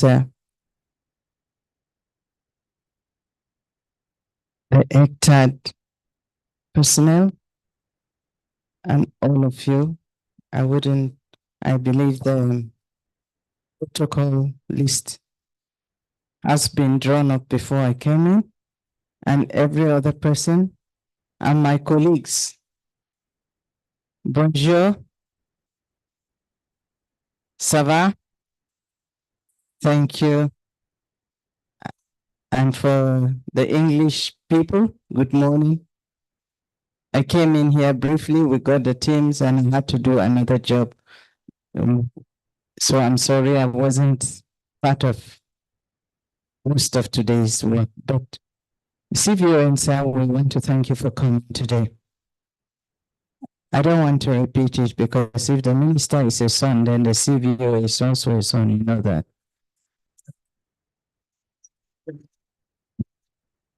But I have so many. They are the good, the bad, and the ugly. They are all together. And as a mother, I know how to treat each one of them in its own way. But having come to this workshop, I'd like to thank you all for your contributions. And I'd like to say a special thank you, even though we brought them, apart from those of you from outside the country, the trainees who have become now graduates. And we have 5 of them. And we brought one from each group. We didn't bring one from the executive class, but one from each group. And I tell you, I just want some of the countries to take note. It's not easy keeping them for 3 weeks and training them. But when you have a determination, and they will tell you that by the 2nd week and the 3rd week, when they turn around and see that I'm still sitting there like a tree planted, they would not want to go back to their rooms to sleep because some of them confessed, and I do notice that I stayed right through with them from day 1 to the end. And, you know, they are all facing the board. When they turn around and see that I'm sitting there and I'm not dozing, they can just face. Because if you can't go backwards, what do? Face forward. Go forward. So for you, the leaders of iSAVET in your countries, take note of it. The trainees look at you. The trainees follow your determination. If you want it to succeed, and you want them to succeed, then they look at you. If you are there and you're sitting strong, don't go there and leave them on their own. Then, of course, the 3 weeks will be too much. But if you are staying there with them right through, and you are with them on the field for the 4th week, right through, you make a success in your countries. And I'm sure these trainees or the now graduates tell you that they went through that. It wasn't funny. At the end, it was sweet victory. It was sweet at the end of it. So as you go back to your countries, start interacting and interfacing with veterinarians, you are passing on a legacy for your country. Not only for your country, you are passing on a legacy for the sub-region, the West and Central African sub-region, because we need that. Or else these diseases will just overwhelm us. We need good surveillance officers out there so that they can do the work. Thank you for coming. It's been nice meeting with you. And our CVO and son, to you, sir. You know, mothers are now, my mother is saying sir to so many people that I don't even to do. Yesterday I said sir to a son, saying sir to another son. Well, that's life, isn't it? The presidents are not always the oldest, are they? But you have come to say so. So, sir, I see you answer. Thank you for. I know you find me quite difficult, and sometimes I insist on things. I know you find that, but sir, it is to make your work easy. It's to make your work acceptable out there. It is to be sure that you succeed in what you're doing. Sometimes you find me really hard. Huh? Yeah. But that is what a mother is. She loves to brag about her children. She loves to brag about the success of the children. And if you see me getting out of hand and getting to that stage, it's a dream I had overnight. I say, my son must walk on the high places. And so I push that son. Thank you so much for enduring this. Thank you for having an open door for us. And each time we go there, the door is open and we can go to see you. Thank you so much. Okay, I have not met you before, but I'm meeting you here. Thank you for coming. Thank you for understanding English and also speaking French. So you will meet with us on both sides. And thank you, the son that I gave birth to yesterday. I want to thank him. He has a heart. And you see, he is a well-beloved son. He keeps using that hat. Whatever the dress he wears, he will now put on that hat. So, the civil answer, it was yesterday was his birthday. And so he got a new hat.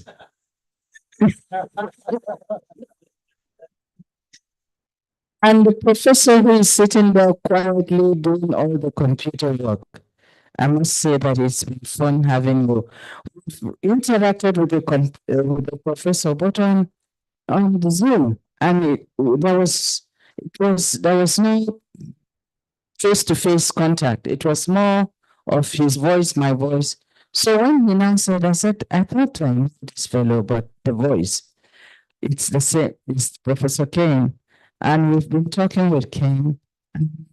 Nice to meet you. A very simple professor. Thank you so much, sir. You've helped us with our iSAVET, because when we have all those after reviews and we discuss with you, you tell us what to do and what to work on. I'd like to thank you so much. For everybody here, I'd like to thank you. Thank you, Sir Sivion, for coming today.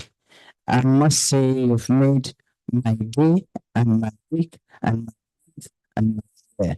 Thank you very much. Allow me again to say one word. I don't want to say it when the civilian who have spoken. I arrived from Nigeria last year in April. Then I started to contact people. You know, as a new arrival, you start to contact people. You try to build your own network. And I didn't want to recognize few people who are around. Since I have an opportunity to talk to you guys who are Nigerian, one of the person who helped me to settle in Nigeria is the Awo Majikudumi. Please stand up. She's the ECTAD National Project Coordinator, but she's the one that she's giving even advice. When I say I want to do this, I ask her, how can I do it?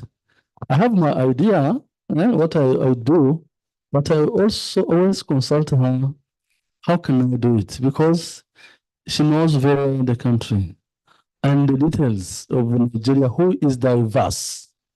Nigeria is diverse. Today, I look how Sabas. Yesterday, I was looking in, what? Tomorrow, I will look Yoruba, etc. She's the one who advised me how to do it. I want to thank you before these people, so that when you go in another country, they will recognize the contribution to the success of ECTAD in Nigeria. Please keep seated. Beyond that, I know people in Nigeria institutions. I will knock first the door of the NFRI, Nigeria Veterinary Research Institute.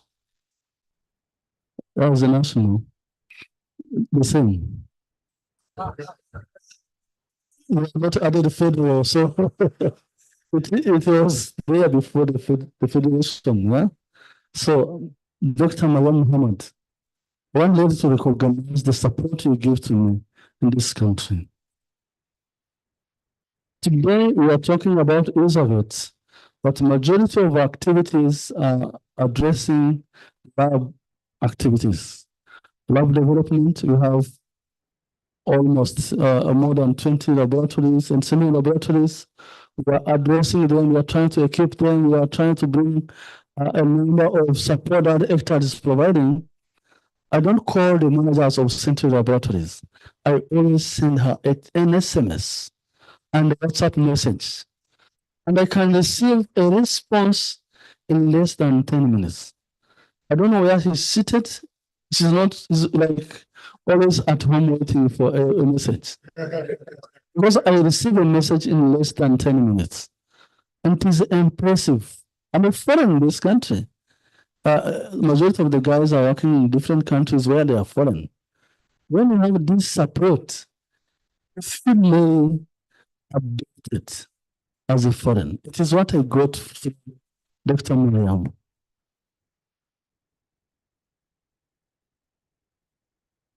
And because of that, all that collaboration, I visited Rome twice. I don't know how they knew that I was a coordinator of one cow program in Rwanda. To make me happy, they donated to me a heifer. This is touching. It's beyond work. It's cultural. And it is like you are adapted. It means in my own culture in Rwanda, when somebody gives you a cow, you have right already to the land because you have to graze a cow. So if I leave all the states and I say I'm from Plateau, you don't have to ask me why. Because culturally, I'm adopted by Plateau State through the NFRIED. I really thank you so much. It is something that I communicated to my whole family. You don't know how the cow is a symbolic. It's symbolic in Rwanda. Next time, normally, if it was just next door, you will see a lot of people starting to come and feed the cow where it is in the farm. Because it is a link between a family and a man. So it is very touching to me. I really want, I will not say it because that is very symbolic. I used to be a coordinator of the program, presidential program in Rwanda that donated more than 300 cows to poor people. So you like you are making my foundation in Nigeria. Maybe if you try to live I will not go. Don't tell Abibu that you are my friend, I can tell you that. So I had also a support of the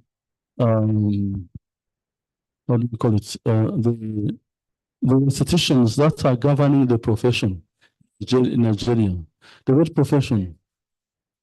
The vet council, you are vet, you know the role of the vet council is a regulatory council, etc. But here in Nigeria, it has a very, very strong hand on how the profession is happening. So I want to tell the president of the VCN, through my brother Felipe here, I want to thank Dr. Aisha. Aisha is the AIG police. when you look at, when you see police people, you will not easily go to tell them whatever you want. But I can call Aisha on her phone. Aisha is also not being, is also, how do you call it? A majesty. You know? It's a real majesty, you don't know. It's a real majesty in Nigeria, but I can take my phone because she gave me a permission. I was scared to do that. But now I can take my phone and call her. How do you see this activity that ECTAD is going to undertake in Nigeria? Does it affect the veterinary profession? And she can say, oh no, go ahead. Go to see these people in the parks, tell them this, etc. This is a support I will receive from Aisha. And through you, my brother Felipe, tell her that ECTAD is very grateful. It's then the same the Nigerian Veterinary Medical Association. My brother Moses, whenever I call him, I will tell him, okay, will you come to support these people? There is an activity. He will come and remain the 3 days that the workshop is. Civilian sir, actually, I have this occasion to speak because we are in the family of retired people. I want to use this occasion also to thank all these people, including your collaborator, Dr. Anzaku.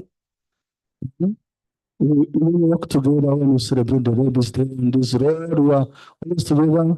So before even, I don't know, before even telling I'm going to do this, I will send him my work plan because I trust he will input it as I wish to do, because he understands very well what ECTAD is in Nigeria to do and what we are here. And before I finish, I want also to recognize two good friends I have in the academia. Dr. Junaido, Professor Junaido, please stand up. I want to recognize your contribution to the workforce development. He's a person who has put together our strategy. Whatever you're talking about, sustainability, he's listening. Doesn't talk too much. But tomorrow I will see everything reproduced on paper. And that will give us really maybe another foundation to talk about how we do manage the BPPs, how do we manage the community animal health workers, to make sure that the profession progresses in Nigeria, but also to make sure that we don't go out of the iSAVET mandate. He's the person who does it. Together with Professor Gani is not here. He was also reversed the 3 days. And lastly, there's a person that is quietly seated there along Dr. Anzaku.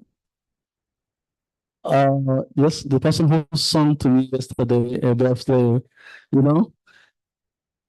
when you have this session of training of iSAVET people, you bring 30 people from different states. He's the harmonizer of them. And this is a role that you cannot avoid in the training of adult people.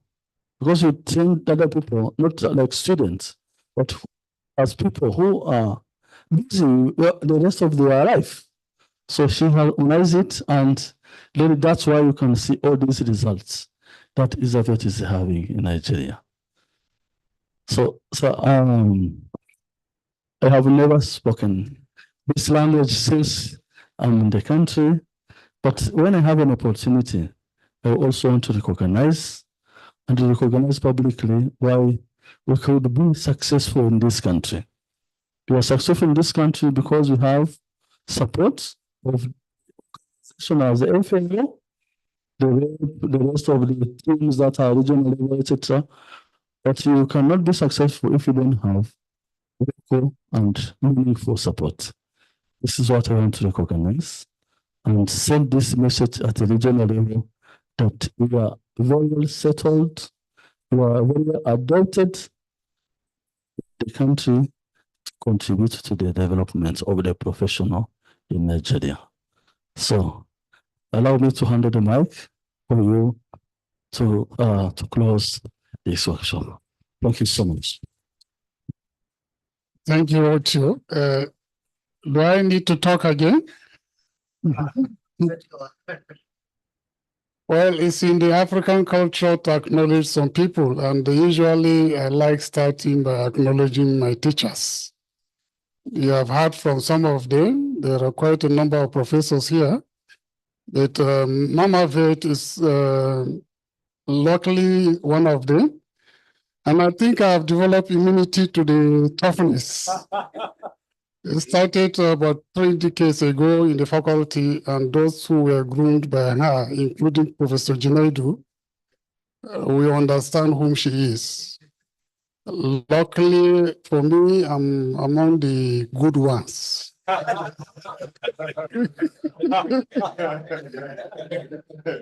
So, colleagues from the region, I can see some good faces here. Usually, you cannot spend 2 days in Abuja without looking good. Nigeria is good. Nigerians are good. So find time and look around our beautiful city. You agree with me? Yes. Welcome.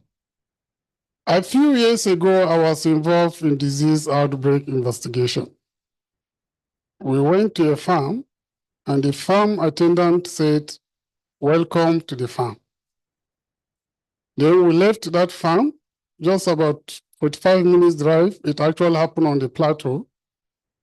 Then we met another attendant at the gate of the farm, and the attendant said, "Welcome to our farm." So when we were doing the review in the evening, I asked the team, so what is the difference between welcome to the farm and welcome to our farm? The message is clear. Welcome to our iSAVET and ECTA team Nigeria. Ours, because you feel part of the system. It's a teamwork. So even though the attendant was not related to the farmer or to the owner of the poultry farm, she felt that sense of belonging. And that is exactly what we have in Nigeria. The ECTA team in Nigeria is such a vibrant team, an exportable team. So we are able to lease them out to you in case you need them for 1 month so that you can improve your own system and return them back to us. 3 days back, I was on the plateau with Otio, and the participants, after he gave his speech, they said, "No, you cannot go. We must give this man a name." Would you like to hear the name?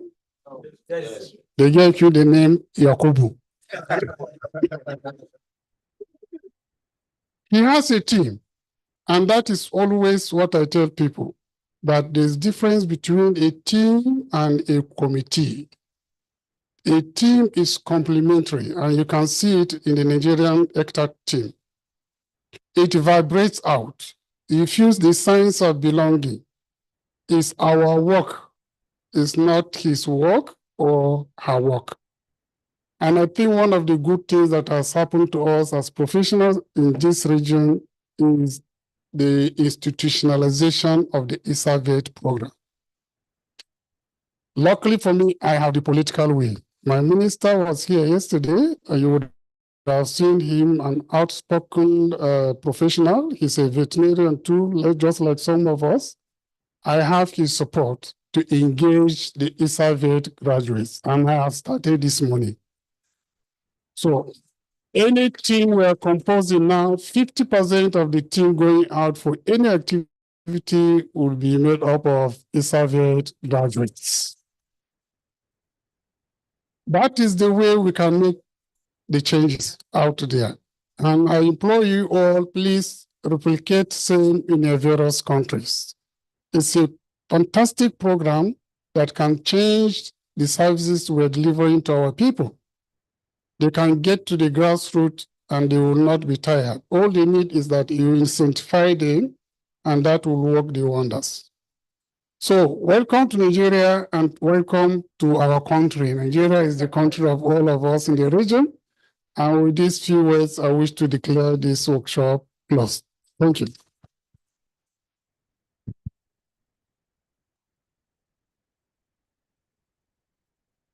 Thank you very much for these wonderful presentations that you've given us this afternoon and encouragement. And we are really thankful for hosting us. And we hope to come back next year, the same venue. Thank you very much.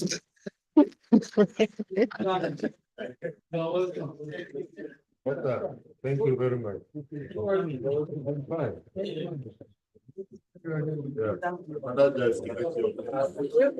Photograph with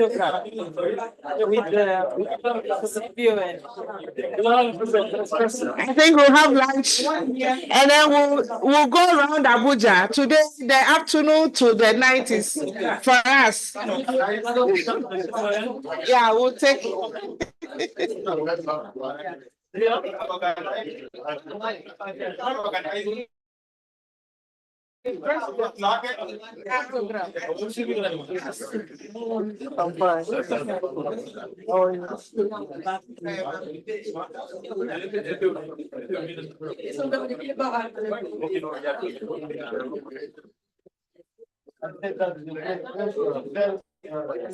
Right. Gender sensitivity.